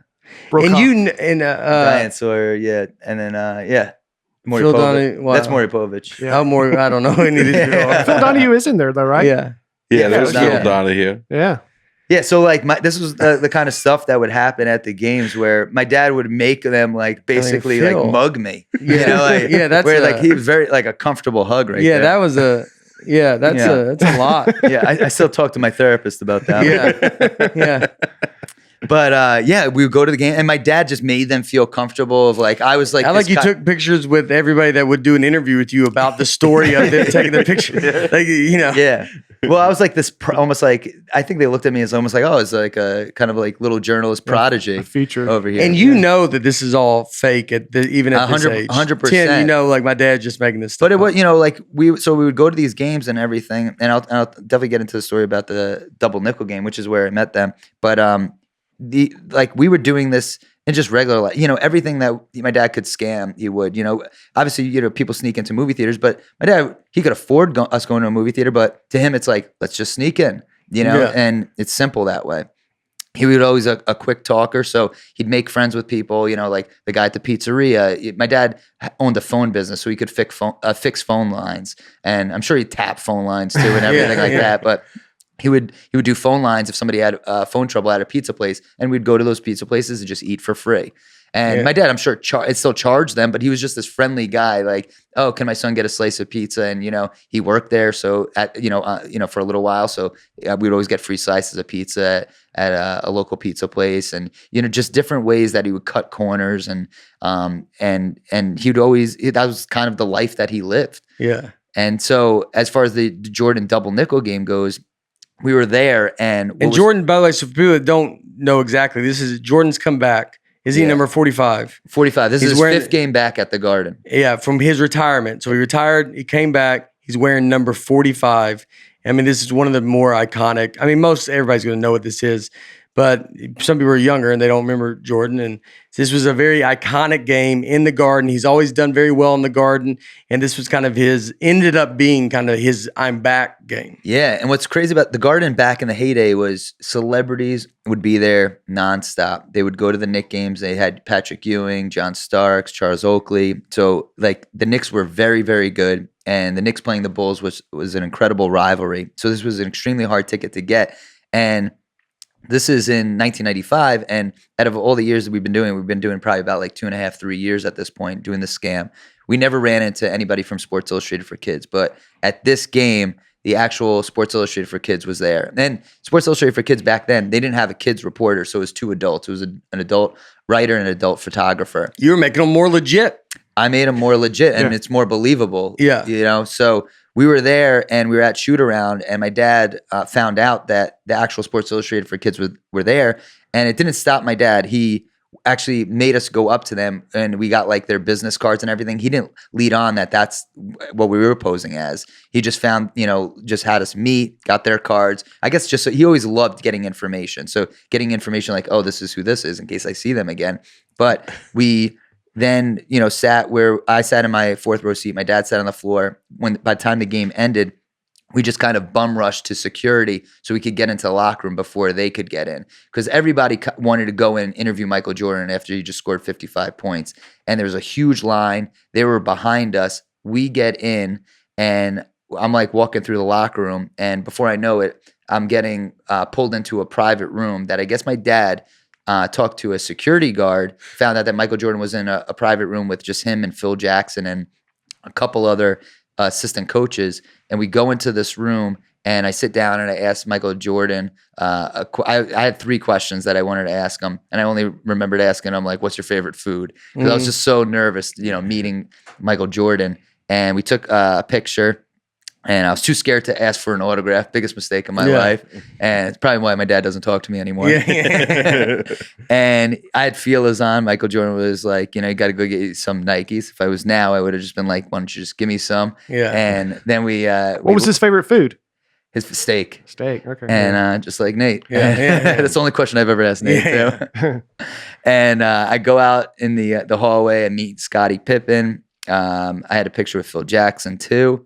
And then after, there's Phil Jackson, Scotty. And after that, I'm super happy. Got to meet him. Got that great picture with Michael Jordan. We're walking out, and the actual Sports Illustrated for Kids, they were still trying to get in. They still couldn't get in. So his story. My dad's, con was so good, and he's such a good talker that even with actual credentials, people weren't able to get in. Yeah, and he was able to, put us through. And it all came down to, him talking a good game, him being able to, show legitimacy in the pictures that we were able to have over the years, and people knowing us at the Garden. Like, people knew us there and never doubted us. Did your dad ever get caught doing anything? No, he had things, happen. Just little things that it was never, he would definitely be in court a lot, but he never got caught. He always found ways where, say, if you were suing my dad, he would countersue. And it just would, he knew the court system too. He would delay things where a lot of times people, being in court costs a lot of money for people. So my dad, not that he, had a ton of money, but he knew how to delay things and how to put things off. And when a lawyer's being put off, he's still charging that client for, if a lawyer calls you on the phone, he's charging you when he's talking to you. Yeah.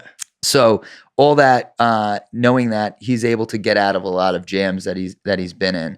And, my dad would do slip and falls, and he'd do, fender benders where he's wearing a neck brace for a while. So this is just a common thing. And it was kind of like, I was also, part of that. I'd be in the car, and, he'd say, you act like your neck hurts too. Just different things that he would do to, get him, I guess, like, through the year. So just, money wise. As a kid, did you love it? Like, or is it like in the moment, or would you get tired of it, or you? Eventually I got tired of it, but it's because I'm fun. Like, because sometimes you can't tell your friends that. You could tell them, now when you're on a podcast and you're a comedian. And you're enjoying. So your friends never knew you met Jordan. They knew it because I would show them pictures, but I couldn't tell them how I met Jordan. It would always come down to my dad knew somebody at the Garden, something like that. So that was our end to show people like what we did. But I could never be like, if I had any pictures that where some of the pictures I have press credentials on, those are pictures I wouldn't show anybody. Right. Yeah. What's the one biggest key to being a good con man? Talking.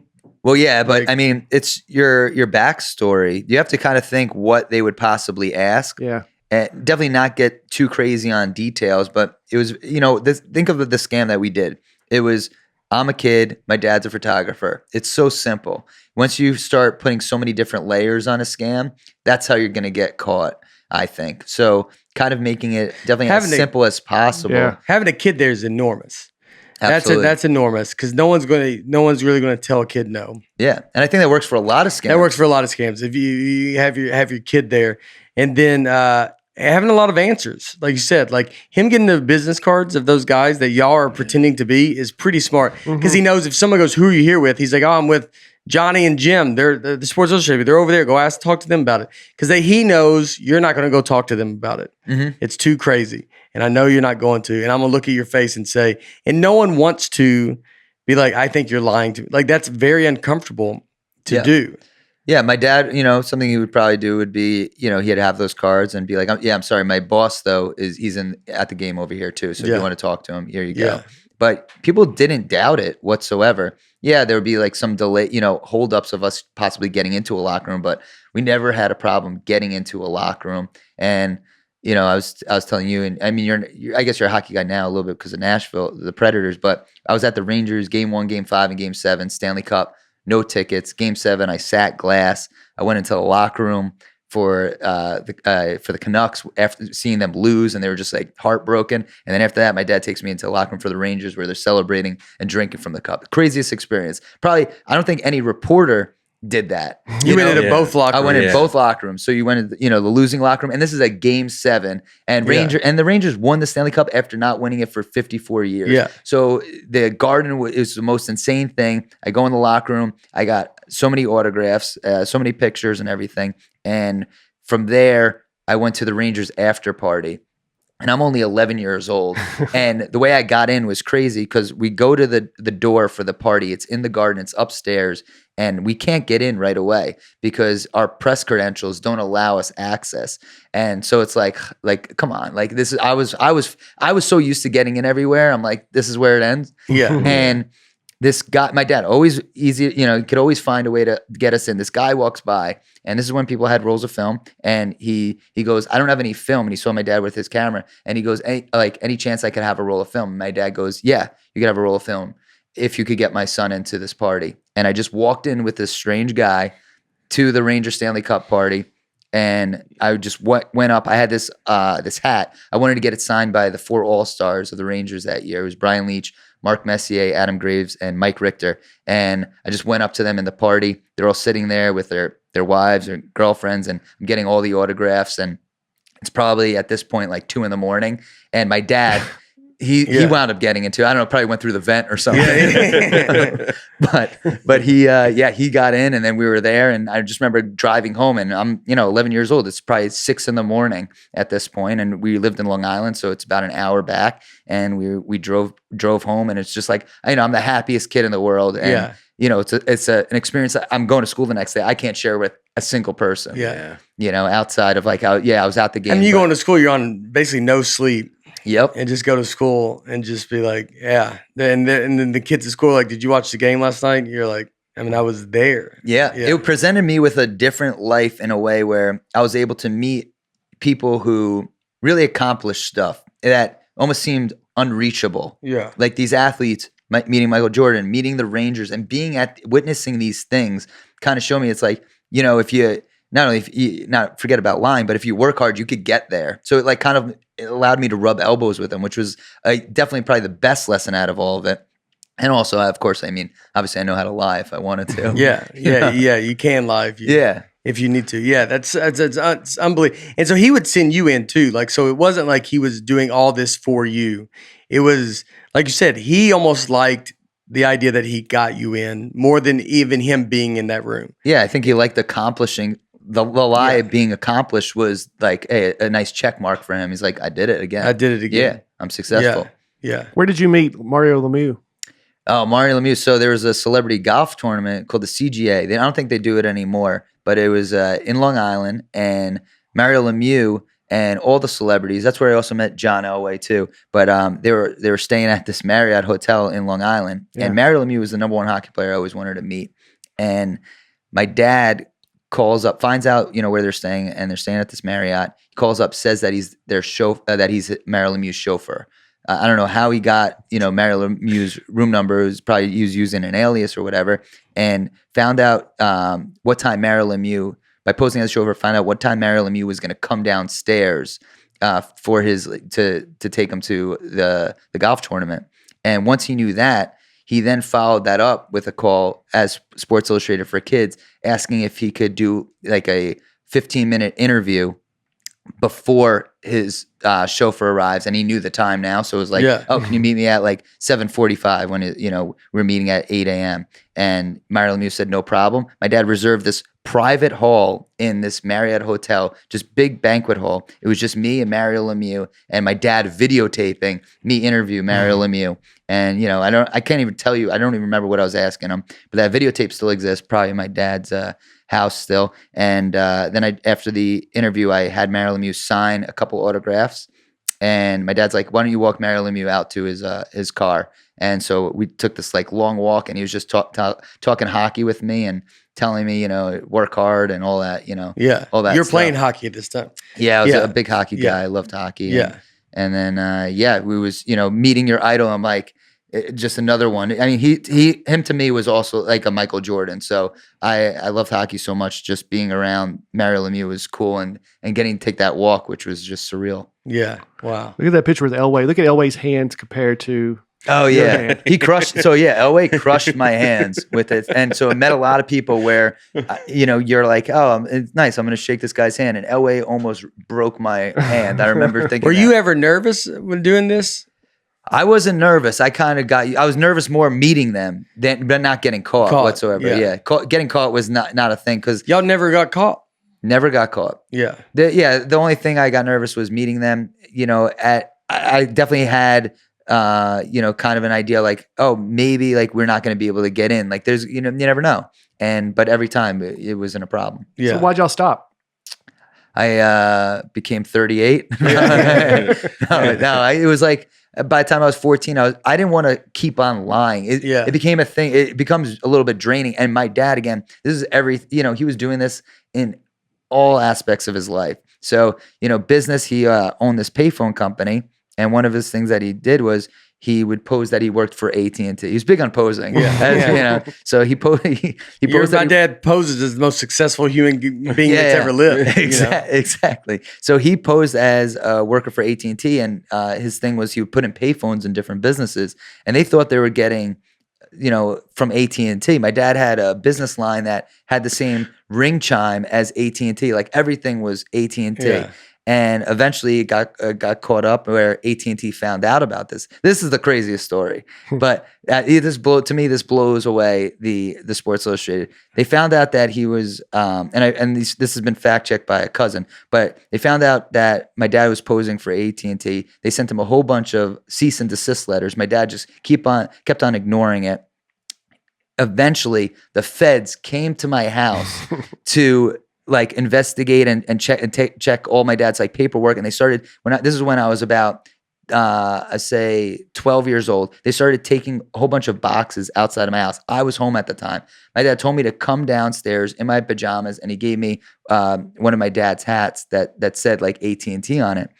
And he goes, just say like, why are you taking my dad's stuff? So like we had like a thing that we would do where he would rely on me to like kind of be a little bit of like a backbone in giving these people some like, oh, maybe we shouldn't be doing this. He has like a kid and his kid's here.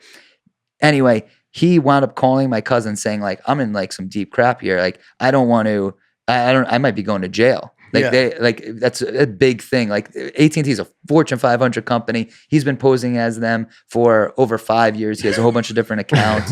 The money that he made by doing that, by having his payphones that say AT&T on them, they all think, these companies think that they were hiring AT&T. And fast forward like 6 months, my cousin wound up following up with my dad. Hey, whatever happened with AT&T and like the whole thing? And my dad goes, oddly enough, the place where they're hiding like and having all the evidence, that room got broken into and is now gone. And so my cousin has said this. He goes, it's like Breaking Bad. Yeah, exactly. And my cousin goes, I wouldn't put it past your dad. I don't know 100% if this is true, but I wouldn't put it past your dad that he got into that evidence room somehow, whether somebody he knows or he was able to break it himself and was able to get that stuff out of there. On top of that, my dad countersued AT&T and won. And won? Yeah. And I had to give a deposition saying that they lost autographs. So my dad, God knows how much money he made off of that. Yeah. Because he said that some of that stuff were priceless memorabilia, and we have all these photos. So this money I never saw. Again, I don't talk to my dad right now. Maybe I'll start in case I need some cash. But he did that, and I went to a deposition, and I was able to fake cry. So it's like I was able to put it on a show. Yeah. So that's the kind of kid that he raised, and we got away with it, and it's all part of I wonder if that's what makes you not say on America's Got Talent you're getting married. Like you're not like you look at, even though that's the truth and it's happening during this moment, you have this story about your dad that you could have probably said on America's Got Talent and they would have loved. And then also that you're getting married. And so then you don't say, obviously you don't talk about your dad. You don't even talk about your dad in your act. That Sports Illustrated thing was like, we're the ones that all knew that story. And we're like always telling you like, why are you need to say this story? And you don't really ever say it much. Not like you're scared to say it. Right. But it's, I don't know. It's like you just I don't know why I don't say it. I mean, I think it's so out there of a story of like figuring, figuring it out they of can make where a to movie, go. like almost about you. Like it's that would be the goal. I mean, that's what I would want to see is that to show that, because my dad is a unique guy. He's still around, and he's always up to something. So I haven't talked to him in over 20 years. So I mean, God knows what he's doing. But what found out is that he goes, well, Gary, we got a surprise. Come on in. Walk right in. Here he is. He's right here. His name's Breakfast. Hello, son. Hello. I think it's interesting that your act on stage is so low energy and so low key. Yeah. You have no act outs, but yet you can cry on key. You could be the best actor, comedian ever. Yeah, I could turn it on in terms of lying for sure. But it's weird because it's like, it's almost like I did that so much in my life where I was living that, where almost like now it's like time to live in a different way. Yeah. Well, you're always someone good on the road with, because you're always like, if there's anything that we want to do, like it's like, hey, dude, we need to like check out. Like Gary's like, oh yeah, I'll do it. Like he'll go talk to anybody and ask anybody anything. Yeah. Anything that is like, hey, stuff that I don't know, like you don't want to ask, but you're like, I wonder if they'll let us do this. Yeah. I could find a way for them to make it do it. Gary will, he's always been like that for us. Like, it's just like, just Gary will do it. Like you don't care about asking anybody anything. Absolutely not. And the other thing I'm good at is if somebody tries to scam me, or like, not just me, like, my wife or something, I'm like, that's bull. Like that's not, they're not being truthful. They're not being truthful. Or, I mean, when you're talking to somebody and they're telling you a story, it's like, I'm just like this guy. I mean, you're making up so many details. Like I could, it's just, I've been around the best. Yeah. So I was trained by the best. I mean, to get him to sue AT&T and win. Yeah. It's wild. I mean, that's unbelievable, dude. Like that's unbelievable. I mean, our thing was, when we were in Des Moines, we did that theater, and then this woman came up and she goes, by any chance, are you the son of Manny Vider to me, when we were in the meet and greet line? And I was in the meet, I was trying to meet you. After he opens for me, I make him, he goes, I'd love to talk to you. I go, well, there's a line, Gary, and you're welcome to wait in that line, and then we can have a conversation afterwards. Yeah. So I'm waiting. This is way before COVID. I'm just saying, Nate has a line, and then I just stand behind Nate waiting for a line. Hopefully, a line is going to form by me. Yeah. But no, whoever trickles off a Nate line, sometimes they want to say, hi to you. And this woman comes up to me and she goes, by any chance, are you the son of Manny Vider? And I go, why have you heard from him? I haven't heard from this guy quite some time. Yeah. And she goes, well, actually, we were just in Normandy together. Where's Normandy, by the way? France. Yeah, there you go. Nice. Notre Dame right there. Oh, yeah. That's good. He's their most educated. Yeah, that's where he took a lot of classes. So she was in Normandy with him because my dad was taking, he took, I guess, World War II vets to Normandy to like fly over and like see it after not being there for whatever, like 75 years. I don't know if that's factual, but around that time. So World War II, they landed in Normandy, and it was a big thing. Supposedly it was a pretty big deal.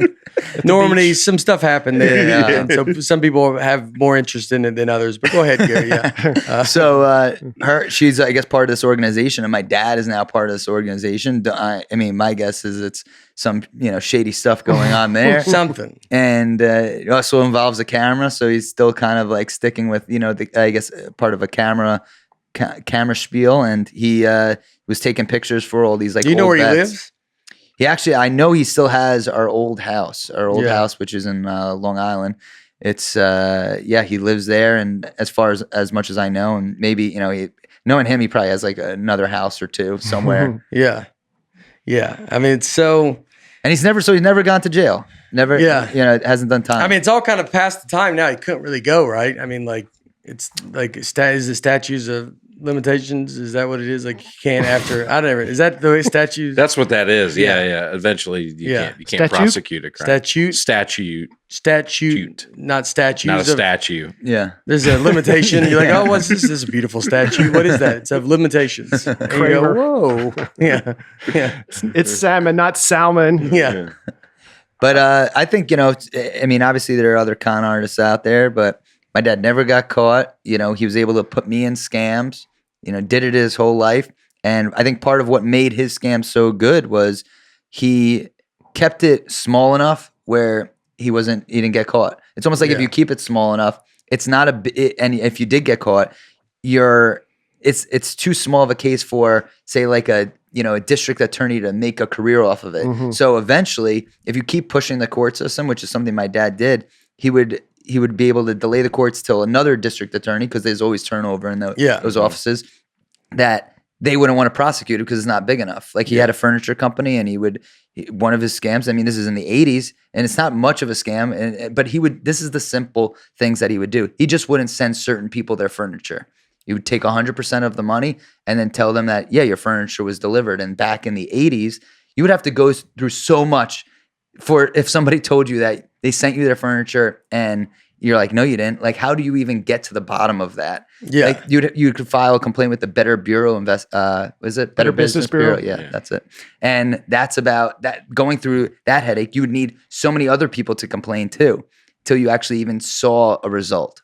Yeah. And that's the kind of thing that he would do. It's kind of like knowing how difficult it would be to get him caught. If you're able to confidently say, I don't know, man, we delivered it. Yeah. And so he's like, can I get my money back? No, because how do I know that you're running a scam? It's almost like, I think what he was good at is he would turn it on you, because you'd be like, how do I know you're not scamming me and you have this furniture? He's like, why would I do that? You're like, I don't know. Well, why would I do the other thing? And it makes you, and that AT&T is like, why would I sue AT&T? They're the biggest company in the world. Yep. If I did something wrong, I'd have a lot of nerve to be able to sue. They could end my life. They have billions of dollars. Yeah. And everybody's still a person. That's what I always think with everything. Bill Burr had the great joke about that, with like everybody's like a guy, but it's everybody's a person. Even if it's a judge, if it's this, it's that, it's still just a regular person. And so why would they not believe what he's telling you? Totally. And he was really good at knowing, hey, I need to make more money.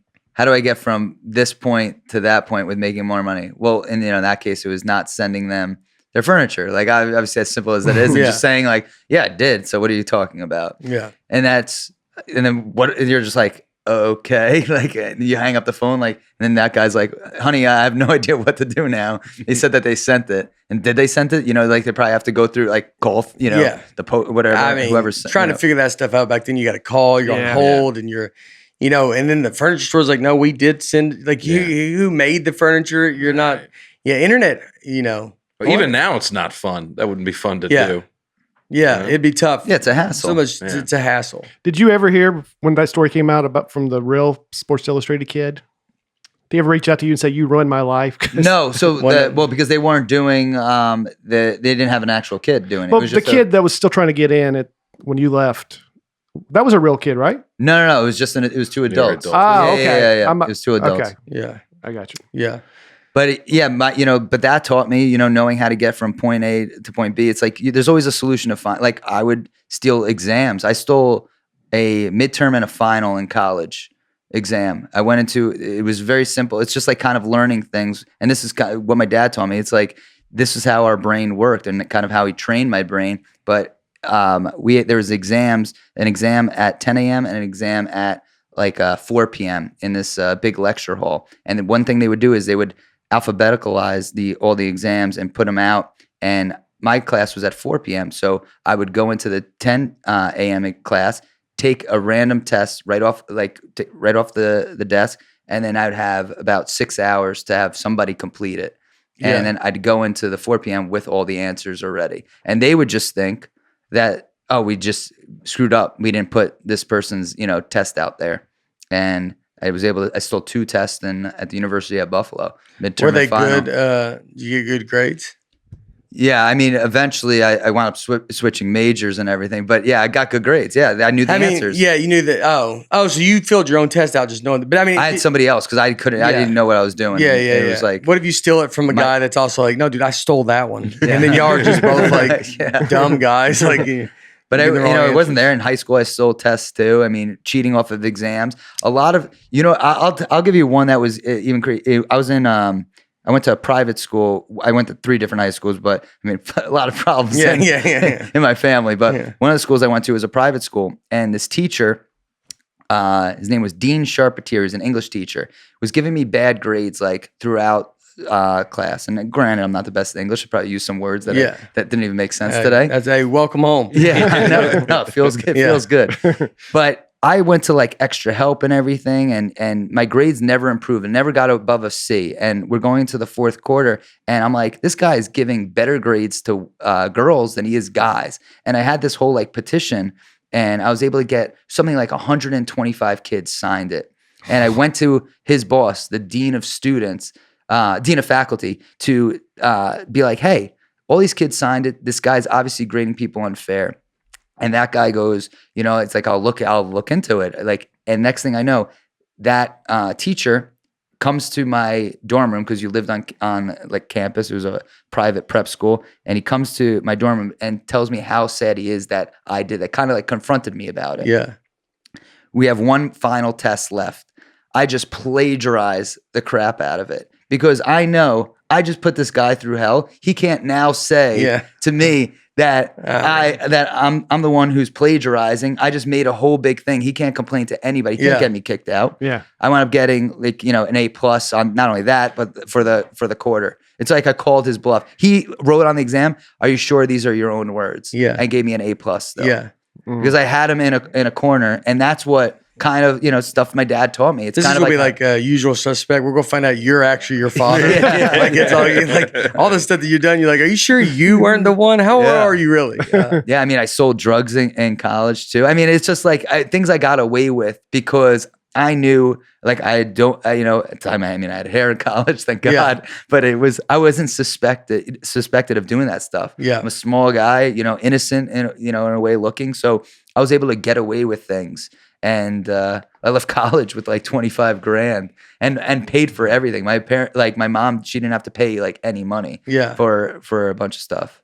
That's crazy. God, Aaron was given plasma in college just to eat. Yeah. Like, what are you going to class like a loser? Like a regular loser? Still a test. What's funny is like the experience of that is there's an argument to be made, like what you learned in college is like some people would argue like that's a real life experience of, and it's so crazy, like with your dad, like, so if you got, I would think, even though, like, my fear of if I got in trouble as a kid was my parents. They would be very disappointed in me, which I think everybody's kind of fear was. But that fear is gone when your dad's going to be actually proud of you and be like, if you went to him and got caught, he'd be like, well, how'd you get caught? And you would probably just have a conversation with him about what you did wrong to get caught, which is a pretty big thing to, like, if you're a kid and you don't have the fear of your parents being mad at you, that you can go do a lot of stuff because you're not really nervous especially when they help you in that. What was your mom thinking through all this? I mean, she was married to a guy. She was already dealing with her own stuff. Yeah. But he was lying. He'd be gone for 2-3 weeks at a time. At points when we were all living together, and so she was kind of like, wanted to probably, I mean, they're divorced now, but like, she definitely wanted to get out of that marriage, and she was just dealing with her own stuff. And she was a stay-at-home mom, so she kind of had to live by everything that he was doing. And I'm sure she, definitely has regrets in terms of like, oh, she should have stepped in, but she was kind of pigeonholed to being living that life because she didn't have a job, and he was the provider. Yeah. And I mean, he's coming home with maybe no money to $30,000. Like, you don't know. Like, it's like it's all up and down. Like, and if he does, it's like she has to be on board with whatever whatever Carmelo lie it is. Soprano. Yeah. And speaking about like being able to get away with stuff because my dad was that guy. Yeah, like if I had a project due in school and I didn't do it, I'd tell my dad and he'd pick me up early so I'd have more time to do it. It wasn't anything like, hey, you didn't do it. Now you have to, deal with the consequences. He taught me like you could get out of stuff. And, it was, it's like working the system. Well, it's a different form of education, to be honest. Like in a really, it's just being like, you don't have to do all this stuff. So let's figure out another way. Mm-hmm. In a way, there could be someone listening to this podcast like, wish I had that kind of bond with my dad. Like, absolutely. Yeah. Well, Bates said, he's like, what made you stop doing the Sports Illustrated thing? But, part of the reason, why you eventually stop is you're like, I just don't want to live that way. I need to get over this and see if my dad put that much energy into something else, he would have succeeded. Yeah. It's like, that's a smart person. Yeah. So that's what, that was probably the biggest lesson where you're like, oh, if I wanted to do, it was comedy, so I'm like, if I put as much work as my dad did into those scams, if I do that into comedy, I could get, to a decent place in comedy, a place where I could have a career and not have a regular job. Yeah. And that's what I wanted. Yeah. You're there. You almost had inside park home run off a walk just due to confidence. Just confidence. Yeah. That was blind confidence. I don't know I have that confidence, but confidence is everything. If you're confident, you can get there. Like, I say in that joke, you can get away with whatever you want because, no one knows to question it. Mm-hmm. No one knows. You can't believe something's happening to you. That's almost like where you're dead. Like if you think you're like, well, they're gonna know you're scamming them. They would never believe that they could be scammed. Yep. So if you're confidently scamming them, they're like, well, you're not doing it to me, dude. I know I can't be scammed. Well, that's probably the easiest person to scam is someone that thinks that. Yeah. A lot of people don't think that people lie, that most people are trustworthy. So it's, they think that people lie, but it's not like a major lie. They don't think that they're going to face it that day. You're getting caught off guard. Yeah. Is basically what happens. Yeah. The only time people know that they're getting scammed, you get a cold call from a number, and that's not even necessarily a scam. It's, hey, can I, talk to you for a minute? And you don't know the number. You're like, all right, that seems like a scam. I'm not going to talk to you. You hang up the phone. So that's when you're on guard. So if you get somebody out of their element, in a, not just asking for money, you could figure out a way to. It's much harder in person too. And your dad seems to be doing this in person. And so it's like on the phone is like easy to hang up, but a lot of stuff your dad was doing was he's looking you in the eyes. Yeah, and these people are at their job. Yeah, so what are they gonna say? It's like it's much harder to say no to a guy that's staring at you. Yeah, and they also if you say no, and then they would probably think like, oh, there could be consequences with this. Like if I say no and he is this person, then I'm dealing with that now. Yeah. I want to give it to David WR99, the guy from Rogan. How do you think about this one, buddy? Yeah.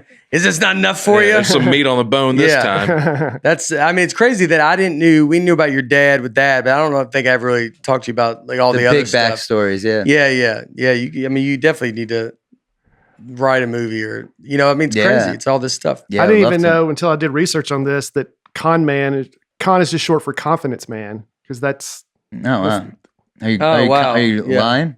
Yeah. That's real. Because I didn't know that. Yeah, he's not being confident even in that statement. I didn't know that. Yeah. I thought you were being sarcastic. Oh, really? No, I have no idea. Yeah, that's short for confidence man. All right. What are some famous con men? Most of these are just financial. But the good thing about yours is no one really got hurt. There were no victims. Yeah, just my family. Yeah. Hasn't talked to his dad in 20 years. Divorced, but no. His kid doesn't have a grandparent. But go ahead, Brian. They were fun. It was a fun time. I doubt Michael Jordan feels too bad about it. Most famous con man, Charles Ponzi. With a name like that. He started it all. Ponzi scheme. Yeah. Which you guys still file today.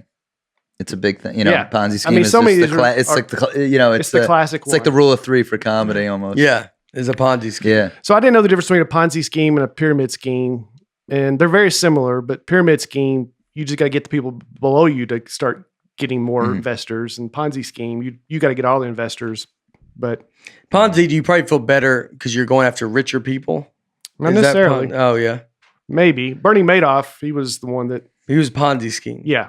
So everybody's giving him money, and then if someone wants to leave with money, he gives them that other guy's money. He gets newer investors' money and gives it to those people. Yeah. Stuff like that. Yeah, Bernie Madoff showed huge returns on what he was doing, which is always suspicious when you're investing money. So if you're getting crazy returns, how is that? How is this the guy that knows the market better than anybody?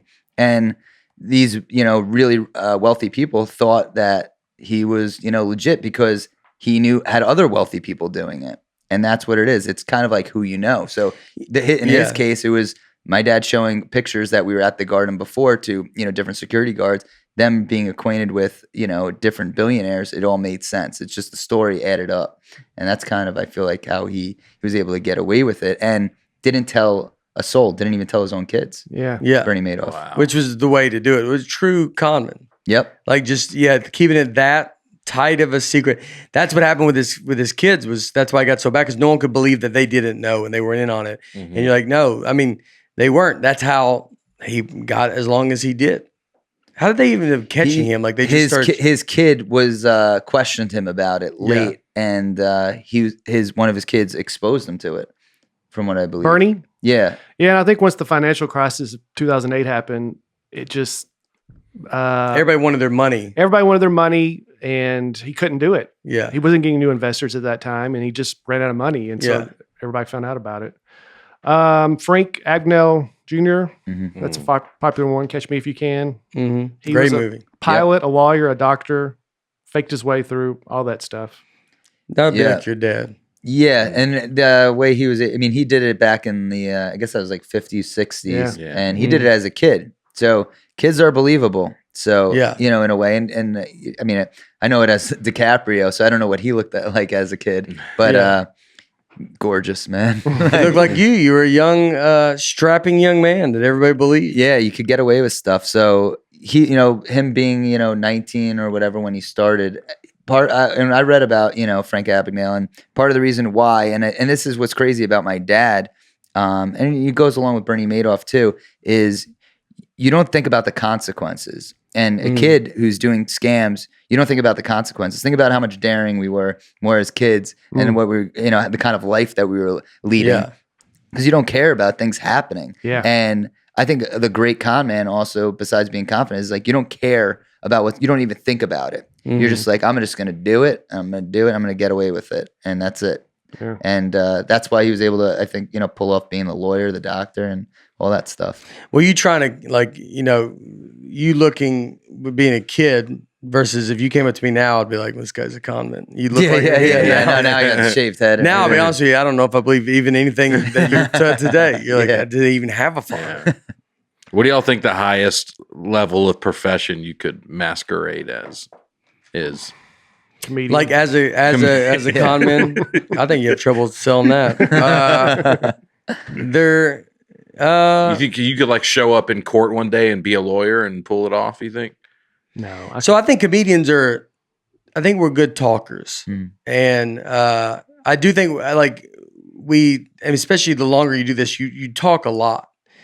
I don't need a lawyer. Obviously, I'd probably some of the big words would probably get me.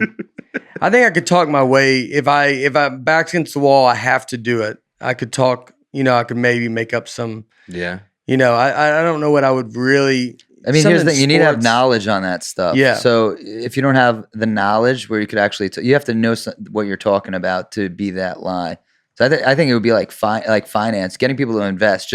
And you don't really have to act much. Like, hey, I know how to do E-Trade, and if you could put a bunch of money into an account, throw a few dollars in, and then get people to keep on investing. I think that's like the easiest thing. Even small people, it doesn't have to be millionaires. It could be people who make whatever, $50,000 a year. Yeah. So it's not like I could be like, I think I could be a police officer or something like that. But I think I have the tools to talk. Yeah. And so if you give me the time to go to be very convincing, I think I could be very convincing. I think I could, if I really believed it, I think I could convince you. CNBC. I feel like I'm missing a letter. Is that all of them? No. Let's say they called you tomorrow and they're like, we're going to bring you on the program as a financial expert. And you have like a day to get that character together. You think you could pull it off convincingly? If I knew enough about it, if I had the desire, what I've learned is if I don't have a desire to do something, I kind of don't do it, and I won't go all in on it. But if I had the desire to do it, could I go on and do it? I can be a talker. I've learned to, being in New York for a long time, I learned how to I can talk enough to, with an audience. I can talk to stay on top of you. If the audience is, when you're on stage and the audience feels like you might lose them a little bit, and you start talking a little bit more to try to keep their attention more focused on you, because you're you can feel they're starting to get drunk and wander, and you'll be like, hey, remember that? You kind of stay on them. Yeah. I mean, that's something you know how to do. And I think if you do something like that, all it is the whole conversation is that. The whole conversation is, I'm not trying to let you ask me something. Mm-hmm. I'm not trying to let you get a word in. Because if you get a word in, then you could shoot through my whole thing. Yeah. So if I just kind of keep going, no, that's why we did that. We did, it's you're investing. I promise, this dude, this guy, I've never met a guy like this. I never can you believe this guy? I was lucky to even get to meet him, Yeah. I know a guy you want to invest with, you're this guy's the greatest dude ever, dude. They're, you start saying these kind of weird things, like you said, stuff that they can't question. Mm-hmm. Well, I mean, I'll say this. I mean, even though I feel like I could be a manager or an agent, in comedy. I mean, it's the easiest. Yeah. I mean, to me, not every manager or agent is bad, but definitely at certain levels when you're first starting, you're not. I wasn't meeting the best ones, so these people, you're just taking somebody's word for it. So it's they're able to kind of be like, oh, I could get you stuff and do things for you. All these are. Yeah, you're hoping that they're telling the truth, but a lot of times they didn't, come to fruition. Probably because of my abilities, but more so than anything. But yeah, they kind of talked a big game, and that's something that I guess maybe they think they could, but you're kind of at their I don't know what's the word, but either way, you're kind of at their mercy. That's the word. That's the word. Yeah. It's perfect. That's how he brings you into simple. A scam. Is he lets you go mercy, and now you're a part of it. Yeah. You're like. He goes, that's a word. Good word. That's Brian. funny. Good word. A lot of people do that on. Yeah. That do that. Kind of pull you into it. Yeah. I knew comics that were, I think were going to be better agents or managers or producers than they would be. We've talked about Soul Joe a lot on this. Soul Joe was so good at running shows and setting these shows up and getting these shows going. And he's now created he's not a scam. He's doing legit shows. Right. But someone that's they get better at that kind of aspect to it, where they just know how to they understand the business side. Did Soul Joe ever? I don't remember if he did comedy. Maybe at the beginning, I don't know if he did. But he was so good at creating shows and producing and and just knowing how to do this. I mean, he did it all the right way. I mean, but some guys are just better at that aspect of it than they are this aspect. Yeah, and it comes down just to selling. But as far as the managers, selling. Yeah, the managers and the agents, you're hoping that they're telling you the truth, and I think that would probably be something that I would be able to do, and but hopefully bring it, the best thing is be honest and be good at what you're doing, of course. Yeah. But if I wanted to be, the easiest thing to do is scam comics. When you really think about it, they're trusting you and everything. Yeah. And getting anybody chasing a dream would be very easy. Absolutely. Anybody chasing a dream, anybody who has hope, because comics also, we're so bad with money that you trust somebody oh yeah, I'll get you this deal. And you realize, you could realize, 5 years later that they've been screwing you over. Big thing that was a story with Gary Shandling, Brad Gray was not only taking a manager fee, but he was an executive producer fee on, I think it was the Gary Shandling show. So it was double dipping. Yeah. You're not supposed to do that. If you're, so if any of the shows that I've done or my managers were going to be producers on the show, that means I don't have to pay them a commission. So that's the deal. They get to be producers. I don't pay them a commission versus he's being a manager and then, so he's taking 10 to 20% and extra. And he did that whole show, yeah. Yeah, and that's not a crazy scam. However, you put somebody in charge of your money, and they see I could just do that, and then there you go. That's it's as and they simple think, as well, he's that. making, it's not like he was poor. No, he's making enough money anyway. You're but he should be making more. Yeah, and they were friends, but it's he knows that in these cases, people who aren't paying attention to their money, that I could take advantage of this person. So we used to do shows. I remember when you first started. With Charter Talent, or I think it was Charter. No, I don't want to throw these names in these are the bad. Charter Talent is a good thing now, but it was these get these emails. It was a bad version of the good ones now. But they would do stuff where you would get a check, you'd go do a show, say $200, and you would do a show at a club, and then the guy would be like, all right, they're going to give you a check for 500, send me the 300 and you keep the 200. And so then you would have to go send the guy that booked it. And on top of that, which is already crazy you're like, why don't you take the money before? Like, why do I get it? And then I got to send you this money. But then they were also getting the deposit before that. So like a lot of guys got caught, that got kind of, I'm sure there's still bad guys out there, but overall back then, a lot of them got flushed out because they were doing that kind of stuff. Like in comics, we just do it because you were working. You didn't know. You're like, all right, I got $100. I got to send him this. Yep. And he would give you a lot of work. If you kept sending those checks, you'd be like, well, I'm working a lot. Mhm. So you're not going to, really, you don't want to mess it up because you think I can't lose this. Yeah, they're like, Nate, you didn't even perform last weekend. Like, just take it. Just take it. Do you remember Danny Almonte? Yep, Little League. Yeah, so that was he was pretending. I mean, it was his dad that was going to do it, but he pretended to be 2 years younger than he really was. Yeah, I remember that. Yeah, it was a big deal. They Little League World Series. They're from the Bronx. Yeah, throwing heat. Throwing heat. Throw 76 miles an hour, which from the pitcher's mound in Little League, that'd be equivalent to 102 miles per hour. Yeah. So he was throwing heat.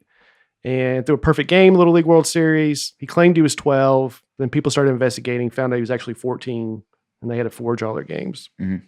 They won it all. Now, they'd finished third. It's crazy they don't win. You do that and not win is what's Well, crazy. yeah, because he can't pitch every game. Right, he had a pitch limit. That was a problem. Yeah. But and he wasn't the only team. There was another back in. I used to follow Little League World Series all the time. Yeah. There's a team from Taiwan. Well, sports those are for kids. You had to. I know. Part of your job. Long Beach.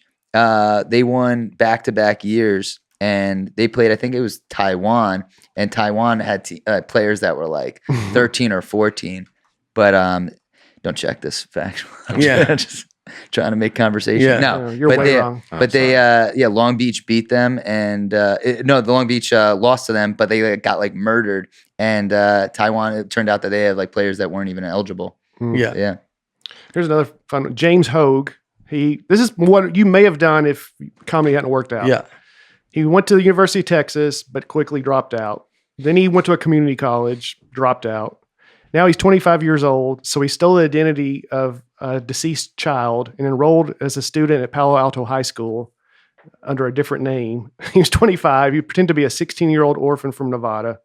He started running cross country and was dominating. And he got so far ahead, failed. He won the race, but he never would report to the official score table, which aroused suspicion. And they started doing an investigation. Sports reporter dubbed him the mystery boy. They finally figured out that he was fake. So then he just left town, got out of town. So then he enrolled at Princeton University, told him he was a self-taught orphan from Utah who grew up in the outdoors of the Grand Canyon raising sheep and reading philosophy books. And he got in at Princeton. They gave him financial aid to help him out. They were so excited to have him. And he got into all the big Ivy League clubs there. He was also on the track team. And then finally, a student from that high school, Palo Alto High School, recognized him on campus and called the same reporter who did the first story. And the guy exposed him again. Wow. And then he got, when was this? This was in the early 90s. You just could, I wonder what that guy's up to now. What's his name? James Hogue. You could get away with internet just ruined a lot.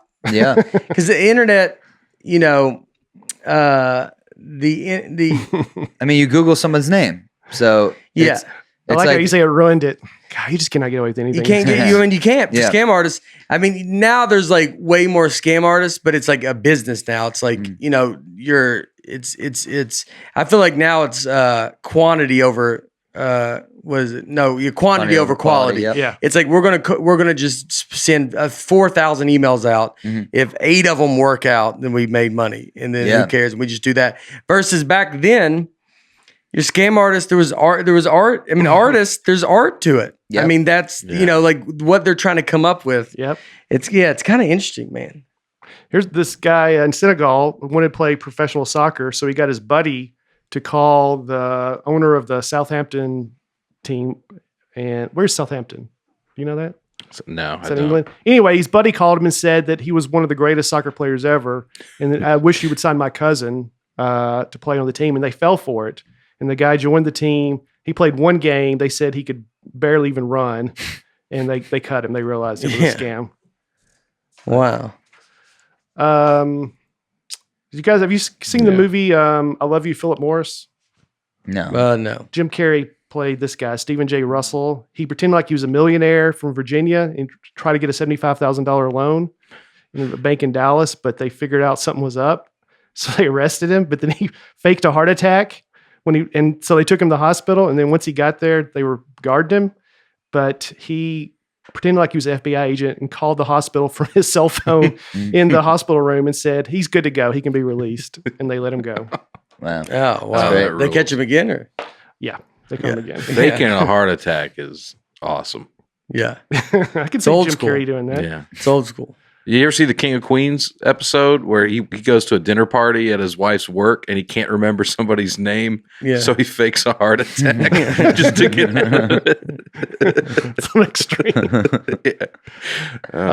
This guy, Richard Minsky, would cold call women and he would whisper so low that they couldn't hear him. And then finally they'd be like, Tommy, is that you? And he's like, and then he'd be like, now he's got a name. Yeah. And then he would put someone else on the line, also him, and say, I'm Tommy's lawyer. He was just involved in a hit and run accident.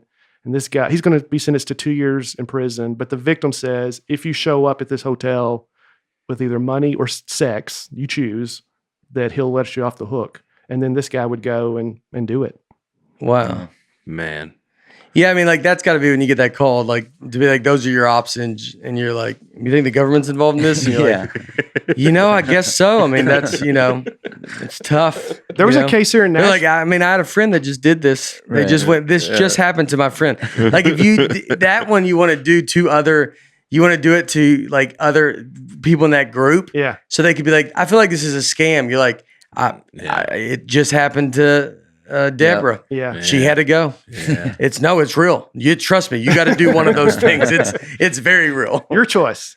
There was a case here in Nashville, a guy, they called him Fantasy Man, and he would just call women out of the phone book, the good old days when we had phone books, and he would pretend like he was her boyfriend, and then he would say, let's do this fantasy, meet me at this hotel and wear a blindfold. And he was hooking up with chicks because they thought it was his boyfriend, and then eventually got caught and got charged with, I guess, rape. Yeah. But his argument was they left the door open. It was consensual. I mean, his argument was these women knew I wasn't who they were. We just had to hook up. Mm-hmm. Yeah. They just wanted to do it.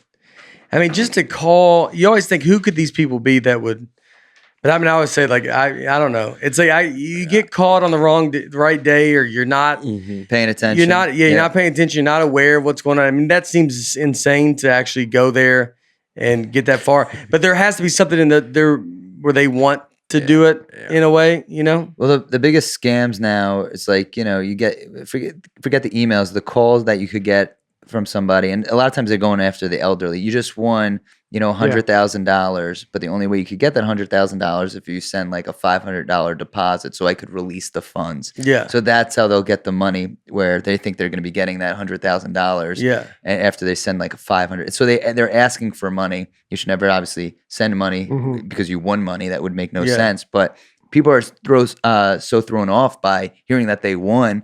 If you get the right person, they're going to be sending you that money. Yeah. And they obviously don't have it. So, you're able to get away with that. Yeah, and there's a lot of people that are not, quick. Like, there's a lot of people that are not, like, they're not online. Yep. They're not watching all these movies and seeing all these, I feel like culture, as far as movies and stuff, makes you end up be more aware of, like, scams, or, listen to this podcast here and you talk about your dad. Like, someone could then be like, no, I've listened to someone talk about someone being a scammer.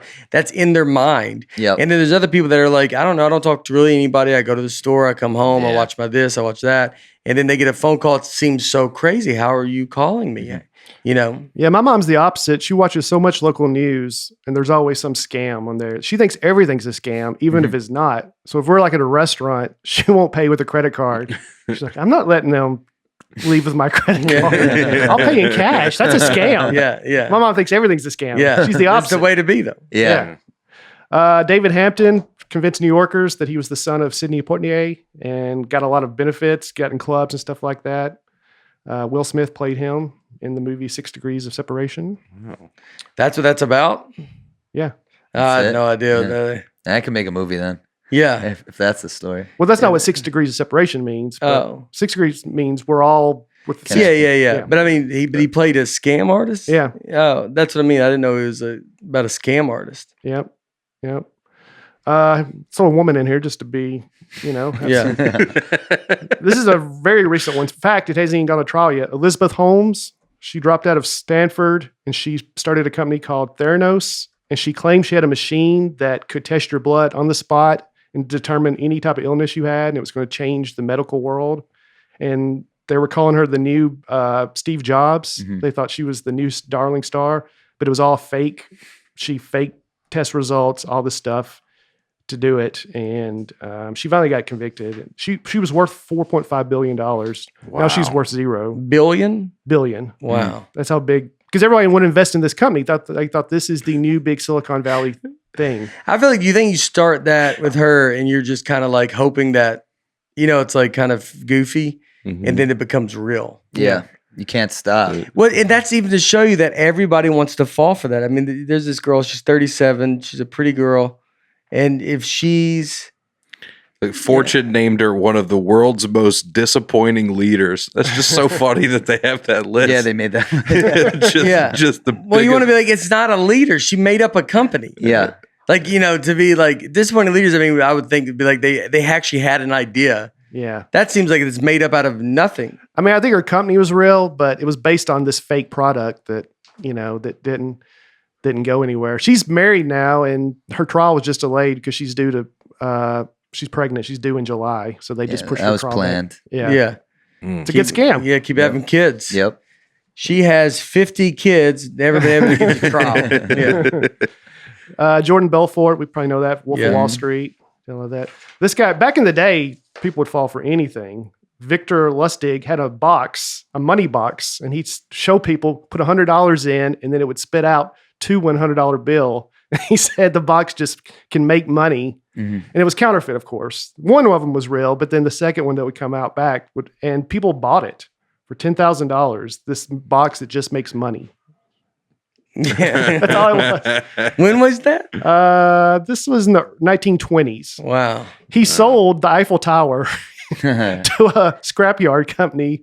He told them that he was with the government and that the Eiffel Tower is just not feasible now financially. So if you want this scrap metal, I'll sell it to you. He sold it twice, two different companies. That's unbelievable, dude. I mean, I mean, that's at that time, you'd be like, wow, dude, we're going to buy the Eiffel Tower. Yeah, there's just no way of checking anything. A different guy sold the Brooklyn Bridge and told people, you can set up toll booths here now that you own it and make a killing off of it. Yeah. Is that ain't there a saying about selling the bridge or something? Or I thought there was like a saying, and I wonder if it came from that. You seen these services where you can like buy a star? Yeah. That's how I feel. Why is that allowed? I don't know. I own 5 of them, so I hope it's the real deal. Do you know what I'm talking about? You can name it. It's just like, I'll call it that. But is anybody else going to call it that? Well, maybe it's like, I mean, how do you even own it? But it's maybe in the registry, like they're saying, like, I bought you that star, that's your star. And it's definitely made up. But you would hope that, like, maybe that star is like, that one's already taken. Yeah, I don't know. Yeah. How much are they?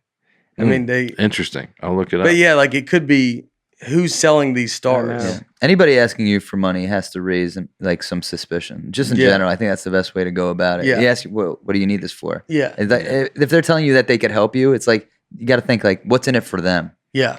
And I think that's like the best way to figure out if they're scamming you or not. Like every deal should always benefit both people. Yeah. Yeah.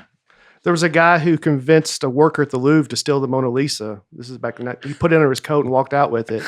And then he never contacted that guy again. He just sold 6 fake Mona Lisas, and people believed it because they knew it was missing. Mm-hmm. So his whole scam was, I don't even want the real thing. Yeah. That just brings heat to me.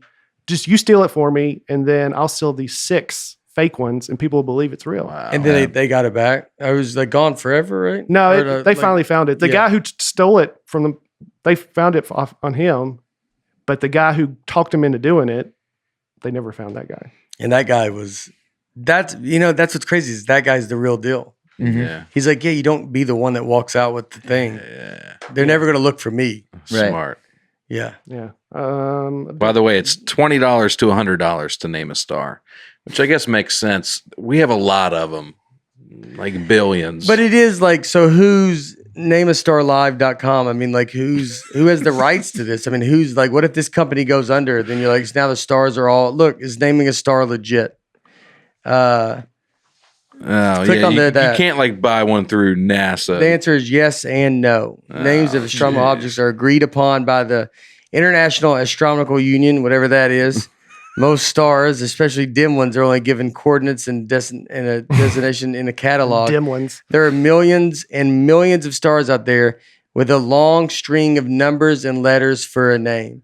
I mean, it's like it's basically it's like yes and no. It's like no, it is legit, but it's just a guy came up with that. He's like, I'm the reason you name stars, and you're like, none of that matters. Yeah, it just doesn't mean it's 20. You're paying $20 to. Just have a nice moment with a person is what you're getting. And that's our star. That's our star. Yeah, and then I named it after because I mean if I ran up to him in a hurry in 6 years and I go, don't know where your star is right now, they're going to be like, oh, I don't think I have one. Then they'd be like, no wait, we did buy a star. Where is that star? And then they would look like it doesn't mean anything. But I don't know if this is a scam, but I do feel it is, and I heard recently. So like you could buy sports cards, like a rookie card, Tom Brady's rookie card, but like invest in it. So if it sells for more money, you get that money. Mm-hmm. So it's like it's a group of people. So it's like I'm gonna put $1,000 on this card. So I don't know if that's a new scam, but it seems like people are doing it. They're investing in baseball or like sports cards just so if they sell for more. But it takes a while for a card to sell. It's a whole process. Well, the tweet thing. What's the tweet? Oh, that's another one. I don't understand this. The NFT? Yeah. I don't really understand it. Aaron. It's like you're buying a tweet and you own that tweet. Like, like Elon Musk has some, or you could have had non-fungible tokens. Yeah, something like that. Yeah. So you own that tweet. Like what's a famous, the tweet. The first tweet ever. The first tweet ever. Is worth money. Yes. And you're like, I own that tweet. Even though anybody can look it up online, but they own it. People can still use it. It's very weird. And people are selling them for, $500,000. Yeah. That's crazy.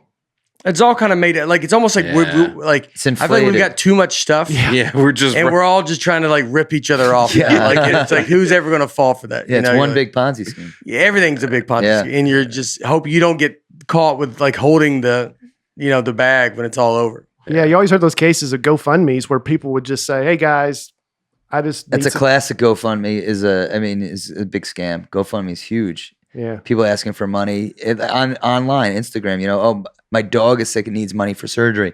Just random people, and like people give money that don't even know that person. They just follow their dog's account or something, or post a GoFundMe. Here's the link. They just do it. There was a lot of psychics on here, a lot of televangelists, but to me, that's not a scam per se.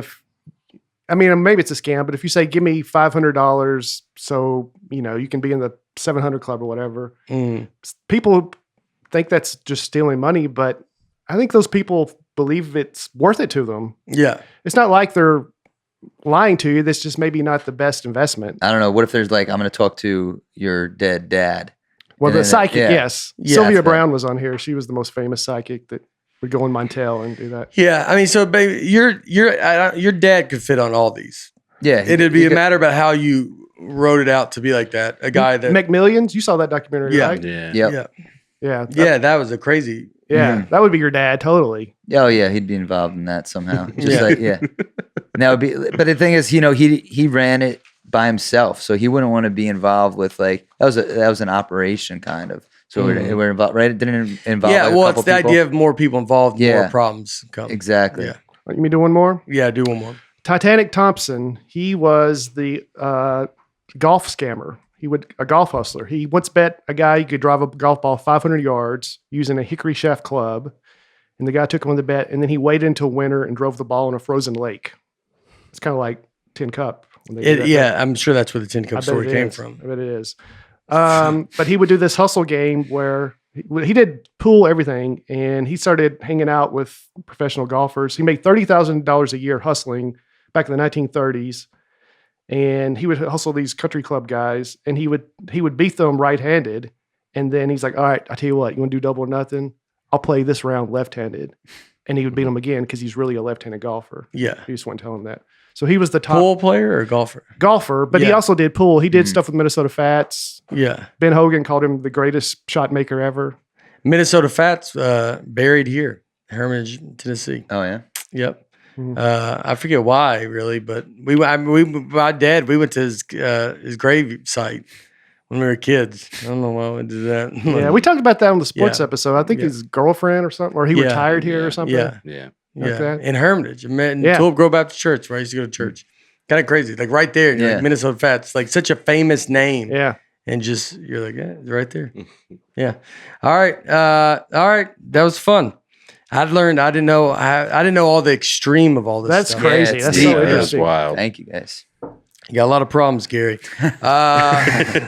You should go back to therapy. Like, Yeah, I mean, yeah. a therapist, I think, would be like, whew, like he would be. I'm like going through my phone to make sure I still have his number. It's Yeah. like, all right, I gotta go. Yeah.